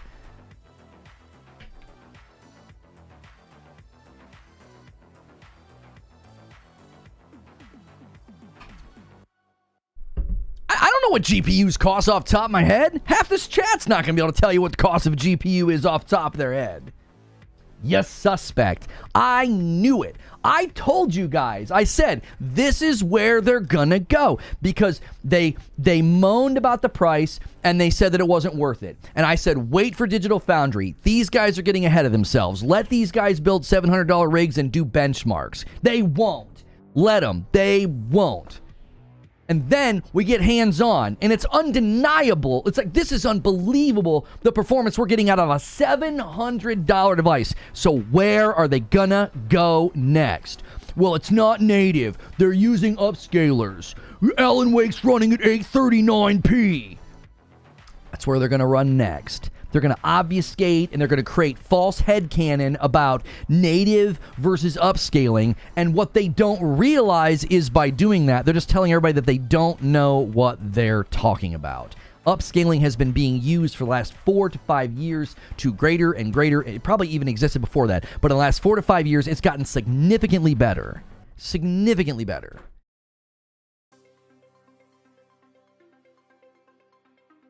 So that's where they're going to go next.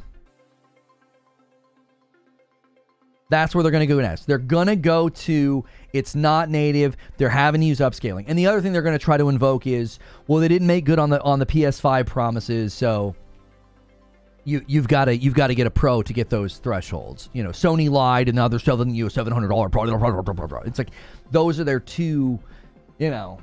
It's like a rogue, right? They have to choose which pathway, which bad argumentation pathway they're going to choose in the flow chart. Well, should we talk about the fact that it's not native? Should we falsely claim that the internal resolution is the resolution? That's one choice. The other choice is, well, they promise you. What'd the guy say the other day? 4K 120 in every game? Jiminy Christmas. Just listen, just for the sake of it, just start a podcast called The Bad Faith Brigade. And on this next episode of BFB, we're going to make the most bad faith arguments that you've ever heard this side of the Mississippi. Like, just call your podcast BFB. You're The Bad Faith Brigade. Nothing is ever rooted in fact. Nothing is ever rooted in anything honest. It's all this, well, let's see what we can twist, you know, and contort our spine and backflip to make something seem worse than it is.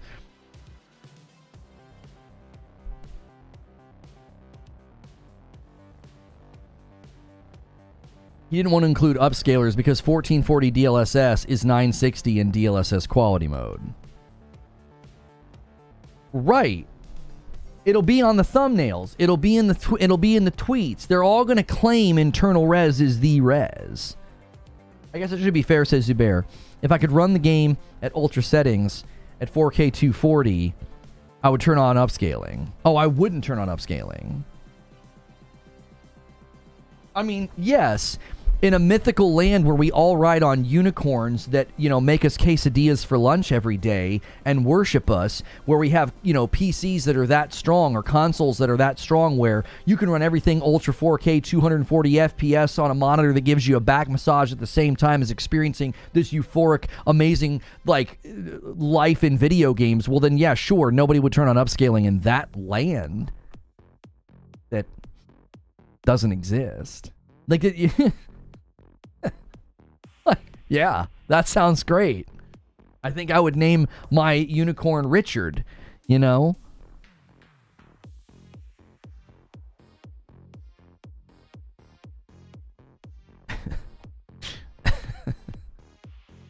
$4K natives too taxing?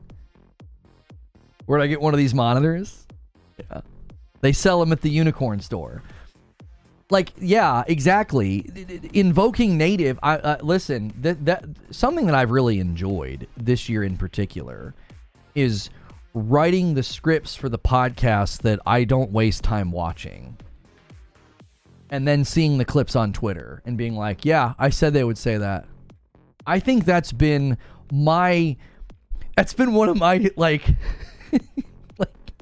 that's like my new hobby, is writing a script for the absolute copium that has to come out from the side that has been super dishonest about everything that's transpired for the last 24 to 36 months. And then seeing the clips hit my Twitter feed, and I'm like, yep, I knew they were going to say that. I said they were going to say that. I write their scripts for them. It's like, I know what you're going to do. You know? It's going to be 75 degrees in San Diego, and they're going to focus on native resolution versus internal, and they're going to try to use the internal resolutions to claim that that's what the game's running at. Copium, Silk Song.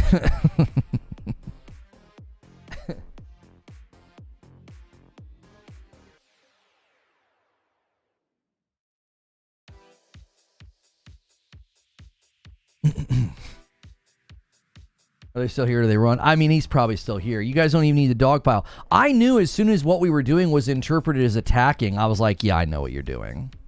Like, we won't answer your question. And he got very angry about that.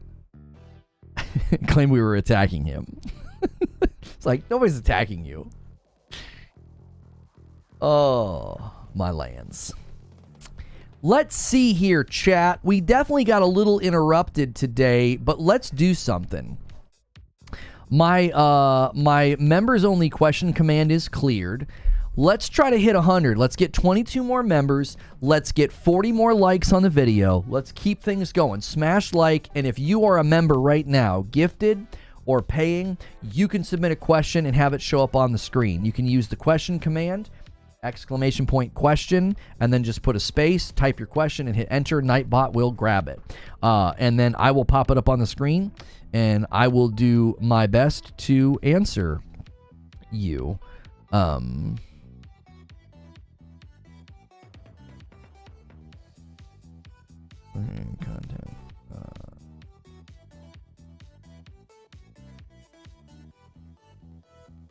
I'm surprised the PS5 Pro hasn't sold out yet. Only the 30th anniversary sold out.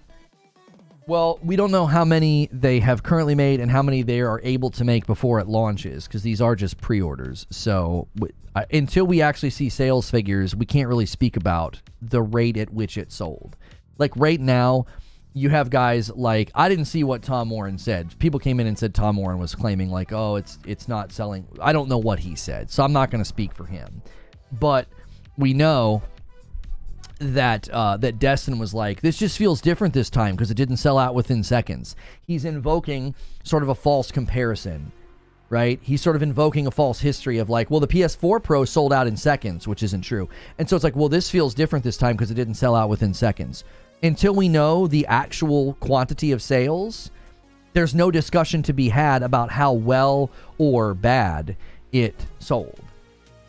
There's no discussion to be had. We don't know. We don't know how many they've made. We don't know if they mark them as sold out and then mark them as not sold out. Maybe they were doing that to battle scalpers. Maybe they were doing that to assess production lines. Hey, can we increase production? Can we sell more than we originally planned? We don't know any of that. So anybody talking about like, it didn't sell out, it didn't sell very well, it's like, you don't know anything yet. It's interesting that people that are supposed to be reporting on facts and being investigative are so quick to fill vacancy of information with FUD. Thank you, Roger, for a gifted member. He bumps the line to 79, one away from 80. You guys might tempt one of the big boys to come out of hiding if we can get it to 80. The only consoles I ever remember having issues getting were the PS5 and some of the Nintendo consoles. Let's take the first question from Trill Troll. He says, how badly do you think that guy was floundering when you pulled up his chat logs? Chat logs is one of the best features on YouTube. Because in the past, I would have been like, I would only be able to base it off of what I remembered from today. And it was like, you know, it's hard for me to remember everything so, you know, so far back. So, it's revisionist from my experience. Okay, let's just say he's right. Sheriff Bruce Lee with the 5 bomb takes us to 84. Thank you, Sheriff Bruce Lee. Getting a little member train going. Thank you, Sheriff. Let's just say he's right. Okay? Let's say the PS4 Pro sold out in seconds. Yeah? Real simple question. Real simple question. What if they made less back then and this time they made more? Bum, bum, bum. Oh my gosh, that would mean that they wouldn't sell out as fast. Like, so you have the PlayStation 5 on pace to surpass the PS4. And you're like, well, allegedly the PS4 Pro sold out in seconds, which isn't true. But let's just imagine that it did. We like entertaining the nonsense headcanon fan fiction that these guys write. So let's just entertain it. Yeah, the PS4 Pro sold out in seconds and the PS5 Pro didn't. Well, maybe, I don't know, they made more. Maybe production's more streamlined, so maybe they can take more pre-orders. Maybe they plan to make more. Maybe they already have more made than last time. Like, who knows? You don't know any of that. So to claim they're not selling out as fast, well, how do you know that? You don't know how many have been made. You see? It's like, it's stupid commentary. It's commentary on nothing. It's commentary on the unknown. It would be like me saying, well, you know, these controllers aren't selling as fast as controllers in the past. Well, I don't know that until the actual sales figures comes out. Maybe the chip shortages aren't real this time. Yeah, who knows? Maybe they were able to shore up enough chips. Maybe they were able to shore up enough raw materials. We don't know. Like, until you have that information, then you can commentate. You can say, oh, they made this many and they sold this many. Now we can compare that to the same window of time as the PS4 Pro. Until you have that information, you are quite literally commentating on air. It's like, what? They're not selling as fast. You have no idea how fast they're selling because you don't know how many they've made. So you're quite literally projecting negativity onto the absence of information. That's not how you do investigative anything. That's not how you do reporting. That's not even really how you should do commentary. Because it's fan fiction. It's like, let's just say it did sell less. Let's commentate once we know that. What's the difference? How many is the difference? Right? Okay, now we have a narrative. Okay, it sold less than the Pro. Now we can watch to see if it ever surges, if it ever surpasses. GTA 6 could be a factor, right? A big first-party title could be a factor. I thought the first video with Cerny wasn't very good, to be quite honest with you. And what Eugene is saying, if it sold out immediately, they would just claim it was scalpers. Or Eugene, they would claim, well, they didn't make very many to create false sense of demand. There's always... Listen, there's always something to be said in the negative. If they sold out immediately, yeah, it's just scalpers. They didn't even make that many. They probably made a small amount so they could make it seem like demand was high. That's what they'd be saying. but it sells out. I'm sorry, but it doesn't sell out. And so they say, oh yeah, nobody wants one, I guess. It's like there is a negative narrative talking point in every direction. You just spin the spinner on the Candyland thing. It's sold out. Claim it's just scalpers and that they didn't make very many. It didn't sell out. Yeah, claim it's not selling as fast and it's not in demand. DOA device. You see? You said it earlier. In the absence of information, these dudes will make up a story and put out something on the subject. That's quite literally what it is. This has probably been, I think, the single greatest display of bias and bad reporting since the ABK merger. This is even better. Do you want to know why? Because this isn't a matter of opinion. It's not. The performance is objective. What the thing's capable of is something that can be measured scientifically. I don't care what your opinion is. It's scientific. The games are doing this. It's outputting this. It's maintaining this. That's solid. You can't do anything against that. So they're having to do all this nebulous, but what about this? And it's like, no. This is displaying, quite literally, the abysmal state of gaming journalism, even better than the ABK merger. Because the ABK merger came down to, well, you're just a Sony pony and you don't want Xbox to compete. Yeah, and you're a cheerleader for an M&A that absolutely destroyed entire sections of ABK and shut down studios, and you're getting what? What did we say you were going to get? Less property, less studios, less talent in the industry. I hope cheerleading a merger and an acquisition really put food on the table for your Xbox to play games so you could eat good on Game Pass. Because here we sit, all those opinions, all those debates, and you were wrong. And now, oh, we got a brand new piece of tech in the market, so let's just make things up about it. It's displaying it quite clearly, and I hope it continues to display it. These guys are taking irrelevancy speedrunning tactics. How fast can we speedrun our irrelevancy to where nobody listens to us or trusts us? And I think it's great. Do you want to know why? Talent's hard. Being creative's hard. Being innovative and trying to do new things is hard. You know what isn't hard? Telling the truth. That's easy. All you got to do is commit to telling the truth. And your coverage and your content will be superior by default. Decima says, what's the best feature upgrade you would like to see on the upcoming Switch 2? Any kind of tech that enables it to be 60 in most games. That's what I would do. I mean, or that's what I want to see. Like, I want to be able to boot up the Metroid game they showed off. I want to be able to boot up Tears of the Kingdom. Let's say they do a Mario Galaxy 3. I just want those to run at 60 and I'm good. Yeah. I just want 60. I don't need 4K on a Switch. I don't need ray tracing on a Switch. I just need their super awesome, creative, wonderful games running at 60, and I will be so happy.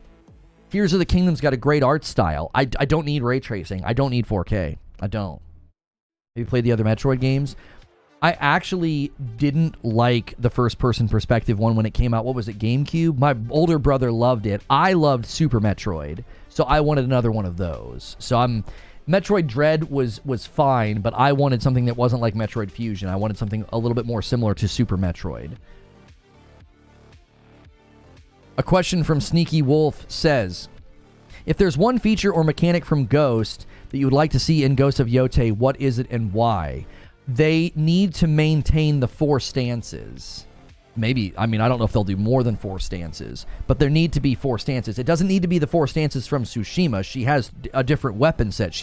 Her default seems to be 2 swords. So I need different weapon stances with double katana or whatever it is that she's holding, whatever label the swords have, their official classification. We know she's got a rifle. We know she's got the thing that's like a curved blade with a chain. We looked up the name of that. I forget the name of that now. But the seamless sort of fluid moment-to-moment combat in Tsushima. I told somebody the other day, they're like, I'm going to play Tsushima for the very first time. What advice do you have? I said, listen, not being able to target a single enemy and kind of like keep them as the focal point, the targeting is fluid and goes from character to character. It will be weird at first, but when you lean into it, you start to see that's what makes the game's combat so good, because as you switch from one guy to the next, change your stance and perfectly parry something because, okay, this is sword and shield and this guy has a spear, so you switch from the stance for sword and shield to the spear and you perfectly deflect, you feel awesome. And that feeling is tough to replicate because now you're not just reading an enemy telegraph and timing a parry. You're reading an enemy type, preparing in advance, and then you're perfect parrying. So what it's doing is it's layering the decision making and your navigation of the combat, and that I think adds depth to the satisfaction. I love parrying. I love getting a perfect block or a perfect parry, but when you add in the stances, I think it complements the game so well. Now, somebody's going to get in my mentions or my comments and say, there's other games that did the 4 stances, like Neo had stances. I'm not talking about this as if it's like the only game that's ever done it. I'm saying it was so good in Tsushima, it needs to be present in Ghosts of Yote in order for it to feel like Tsushima. Now, people are obviously making jokes in chat. They need to maintain the hot springs. I won't be surprised if they maintain the hot springs. I won't. And, you'll get to see her rear end. Now, I don't know if they're going to, let you see her topless. I think that's sort of an odd thing to put in a game like this. I do. I think that level of nudity doesn't seem fitting for this game. There's going to be different opinions on that, but I don't think they're going to let you see that. I don't think there's going to be, every time you want to sit in a hot spring, she's going to strip down and you're going to get to see some tatas. I don't think that's going to happen, but they might let you see her backside, because that's generally been in, you could see barrier ends in like television when I was a kid. That was generally accepted as like, yeah, that's not that big of a deal, because it honestly isn't. But it would seem, I think, artistically out of place to have her topless at any point in the game. I think that would be awkward. Like that's not needed. So I like how you take this so seriously. Well, it's a game that I absolutely love. Digital Foundry addresses this week's member Q&A on the memory constraints of the Series S. Can you give me a too long didn't read? Eugene, what'd they say? Question from Brett Williams. If there's a PS5 Pro GTA 6 bundle, do you think it'll outsell the PS4 Pro?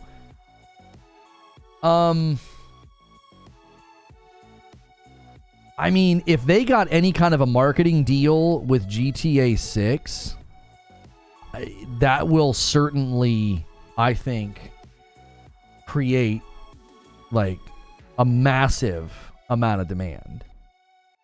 I mean, I think demand for GTA 6 is going to be, it's at some level, it's going to be unmatched. Like I don't think we've quite seen a game like this before. Just from what the market analysis and the predictions seem to be about its popularity, its demand, its sales. GTA 6 is going to, I think, probably be a record-setting game. It'll probably break multiple records. Like, it'll probably be most sold game, fastest selling game in a 24-hour period, fastest selling game in a 7-day period, fastest selling game in a 30-day period, highest grossing game, blah, blah, blah, blah, blah, blah. Like, it's going to, like, it's like every record that there is to hold, it's just going to take and be like, that's mine now, That's what I think. I wasn't expecting to, and if I recall, it was possible to buy a PS4 Pro on day one without a pre-order. This isn't a new standard console launch. It's a premium product instead of a niche audience, and Sony is able to produce more than enough to satisfy demand if they need to. Yeah, did they let you pre-order the PS4 Pro? That also would be a difference. Next question from Spice King. Why is the PS5 Pro so overpriced? Have no games, use PSSR instead of just raw dogging these games with sheer power. And why does it just suck in every possible way compared to my 4060? I try. That's good. That's good, Spice King. That's good. That's good. That's a good question. Guys, could we get 28 more likes on the video? If you haven't taken a quick second, if you like my content, if you've enjoyed hanging out today, hit that like button. It'll help this video find more people. Even when I'm not live, more people will find this. So make sure and smash that like button. And then we need 16 more likes, and we'll be well on pace for the weekly goal. We'll hit 100 members. I'll owe you guys another 5. We can do that, and then we can continue with the next couple of questions. We will also then end up in writer's room, and we'll kind of plan the next day. That's something only members can come to. A great reason to keep gifting. Don't forget to celebrate your renewals as well, or upgrade to Member Plus, and it counts as 2. Question from Joker Quinn. Do you think it's pointless to include 30 FPS modes on the Pro when the point of it is supposed to be mashing performance and fidelity? This is actually a really good question, and the reason I'm going to say no, it's not pointless. There are still people that are going to want that 30 FPS crazy ray tracing mode in Hogwarts. There are people that are going to want that, and it's there for them. You know what's there for me? A performance mode that has been able to incorporate some of the fidelity features, so my performance mode's going to look better. Like that to me, like I'm good with that. That's giving me what I wanted out of the device.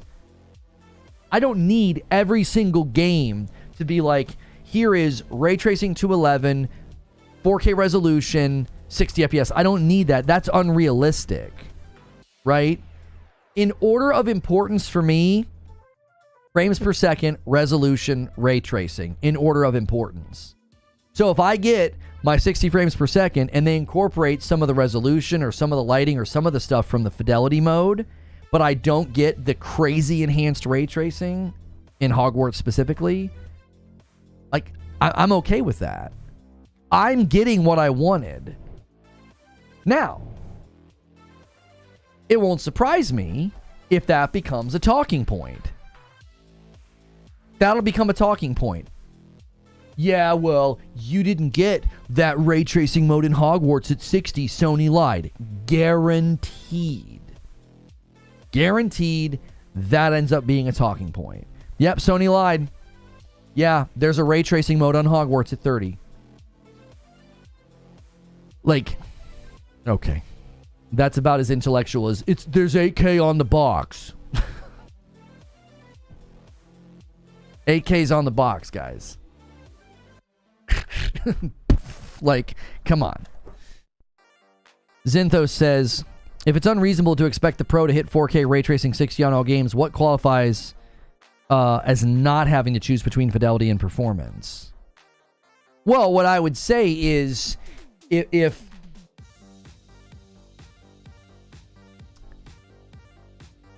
I mean, that's a well-structured question, because if you think about it, like, let's imagine that Hogwarts Legacy does the thing with ray tracing and doesn't do anything to performance mode. I'm okay with it getting the PS5 Pro enhanced because I'm still getting a 60 FPS mode, but I really hope that's not the norm. I really hope they're not handing out PS5 Pro enhanced to games that are like, well, we love the ray tracing, but we didn't do anything else with performance mode. It sounds like Hogwarts did both. They said, yes, we went crazy with ray tracing, and it's still going to be 30 because it's just an insane amount of ray tracing, but we also added things to performance mode to make it better too. I give that a thumbs up. I'm like, that's good with me. Now, if they would have gone in and be like, we turned all the ray tracing up, and oh my gosh, the ray tracing is amazing, and we didn't do anything with performance mode, I'd be like, that kind of shouldn't be getting the label. Do you see? It's like, that's not necessarily enhanced. Like, it is, but it isn't. That's just my own preference. I don't care if they're giving out the label as long as I have a 60 FPS choice. I'm okay with it. I just hope that they do more than just the ray tracing. You're still choosing between performance and fidelity. It's just now super pretty performance and hyper fidelity. Yeah, that's exactly right, Zubair. It's like, yes, I am choosing between performance and fidelity, but my performance has gotten more fidelity. Like, that's the point. I don't feel like I'm completely missing out on the fidelity and the prettier stuff. I feel like I'm getting at least some of what they promised. And again, Hogwarts is a third-party game. I do not expect PlayStation to like browbeat these third-party developers and to be like, you better give them both. It's like, I think they're going to ask that of their PlayStation first-party studios. When it comes to third-party games, I don't expect that as much. Last question.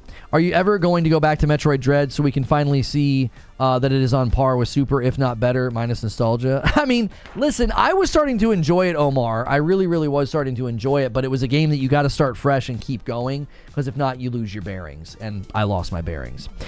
Final question. We need to go to Writer's Room. So before we go to Writer's Room, if you guys want to scramble and hit 100 members, do it quick. If you want to get 400 likes, do it quick. I'm going to schedule Writer's Room after this question. Moving forward, do all third-party exclusives have to have the PS5 Pro enhancements? And if so, will that be a problem for third-party devs? No. Number one, if it's a third-party exclusive, I think PlayStation's going to say, yes, we would like that to be Pro enhanced as part of the exclusivity deal. And I don't think they're going to have to convince the devs. Did you hear the devs talking about the Pro and what they were able to do? They were excited. This is why I told you guys the PS5 Pro will be market disruptive.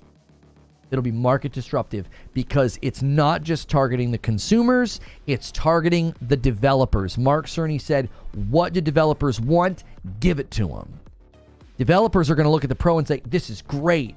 More ray tracing, better upscaling, a stronger GPU.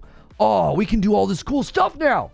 Now, people might get concerned and say, well, is the base PS5 going to get, left out? No, because there's going to be way more base PS5s in circulation. So it will maintain its priority. It will not get bumped to second-class citizen because there's 60 million people and growing that'll be on base PS5 consoles. So, to me, third-party devs are not going to need to be told to try to get those enhancements. They're going to want them because it's stuff that's quite literally been created for them. It's things that developers actively requested. Let me schedule Writer's Room. I'll get to Roger's question. He asked one more. Let me schedule Writer's Room. Writer's Room is where we kind of do a behind-the-scenes planning of the next day. It's intended for all members. Green Room is something that sometimes happens after, and that's me hanging out with you guys, playing a video game. It's really, really chill, and that is designed for paying members only. But the Writer's Room is designed for everybody. If you've been gifted a member, you get to come to the Writer's Room. It's a behind-the-scenes look at what we do and how we kind of plan out the next day, and I'm getting it ready right now. They want people to say the game is so pretty and it runs well. That's exactly right. You also have to remember that PlayStation has to be very careful in how they market the Pro. They can't market the Pro to the degree that the base PS5 is devalued. They can't do that.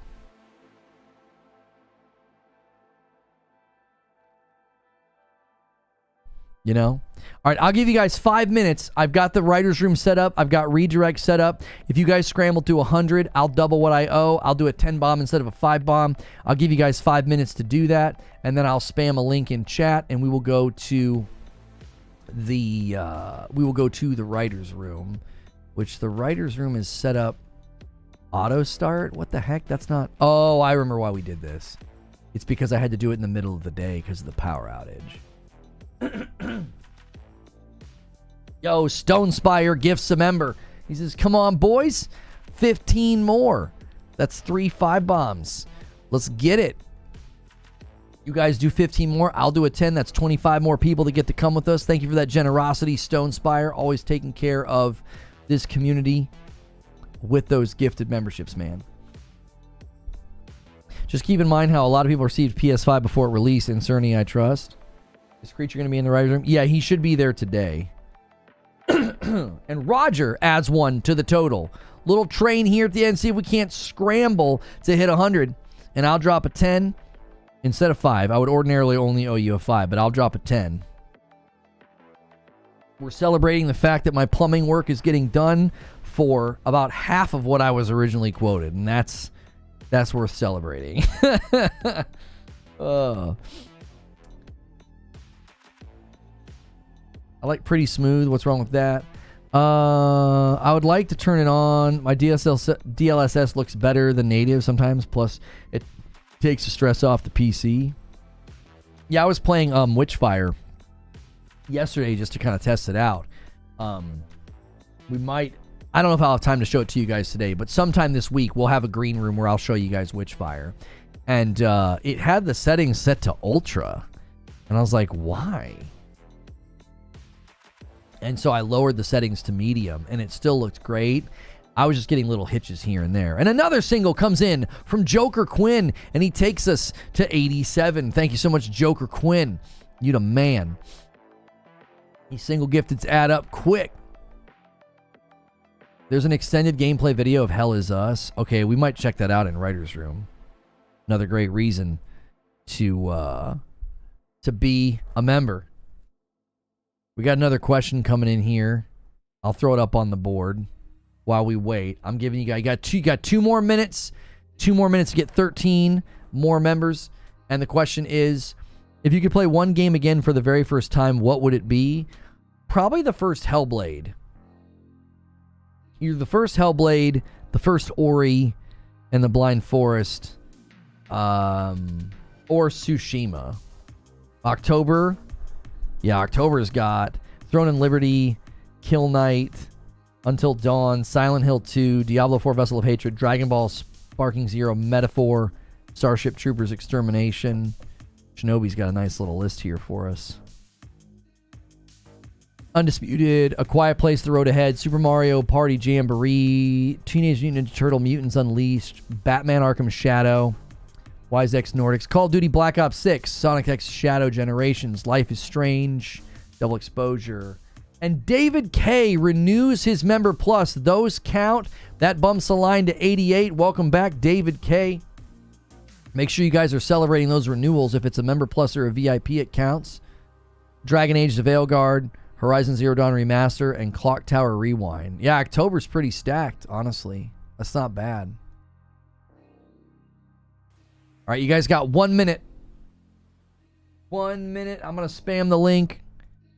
You guys did that the other day after we started the member stream, so don't do that today. Metaphor will be the best of the month. The demo's insane. Yeah, I'm hearing good things about the demo. It's not my kind of game, but I kept telling people that's probably the last game that's going to land this year that could disrupt the Game of the Year conversation. It could. This was fun. Thank you. I really enjoyed this. We would have had, I think, an even stronger day if I wouldn't have had to leave. Like, we had like 700 people here, and I had to walk away for like a long time. We had 500 people. I had to leave, come back, climbed all the way to 700. I had to leave for a long time because the plumber was here, and I had to talk to him. So, and a 5-bomb from AOZ says, let's do it at the buzzer, and he takes us to 93. Thank you so much, AOZ. All right. AOZ just bought you guys 60 seconds. I'm going to spam the link in 60 seconds and we're bailing. Never heard of Metaphor? Want to check it out? Yeah, if you like the... isn't it sort of in the same vein as like Persona, like turn-based games like Persona and stuff like that? I don't really follow. But then Keithius with the 5-bomb right there at the buzzer. You guys don't quit. The support today was incredible. We didn't even have a central topic. We went with gaming news today, and the turnout was remarkable. We'll continue doing stuff like this, man. If you guys like it, I love the freeform. We're all over the place, so many different topics, you know? If AI upscaling didn't exist, would you choose fidelity or performance mode? Shut up, Tamer. We need 2 more members, and I'm dropping a 10-bomb, and we're getting out of here. Let me get the link to Writer's Room. Let me get the link. And there it is. More than enough, because Delta Boss pushes us past 103 with a 5-bomb. I owe you guys 10. Here come my 10. And then I'm going to spam the link. And Alex gives us a little bit of padding and takes us to 104. Thank you so much, Alex. Thank you guys so much for the continued support of the channel. So general and Haseo takes us to 105. That's a perfect setup for tomorrow. We're already a 20 bomb away from the next milestone. So there's the 10 that I owed you guys for hitting 100 today. Thank you guys so much for doing that. And then I'm going to spam a link in chat and we're going to get the heck out of here. That's where we're going. That's Writer's Room. If you can't come to Writer's Room, consider picking up your own membership. Consider upgrading to Member Plus or VIP. I count those as double in the goal, and that also gets you into extra content. Member Plus and VIPs get into the green room, as well as those IRL streams on the weekend. You guys are getting us closer and closer to the milestone of 600, so thank you. Thanks so much for being a member. You may have gotten gifted a member today, 106. Some of that was even from last week. We went crazy on Friday, but then they turned my power off to work on the lines because of the storm, and so we didn't get to continue, so you might have missed out. If you guys missed out on the Friday night stream with Madam, be sure to check that out. And hanging out with you guys today to decide on what we're going to cover tomorrow. We tried something new. I tried gaming news today, and I just put a bunch of stuff into the description, and we just went. And I'm going to end the previous stream and redirect. Thank you guys so much for supporting that. That could be a really huge step for the channel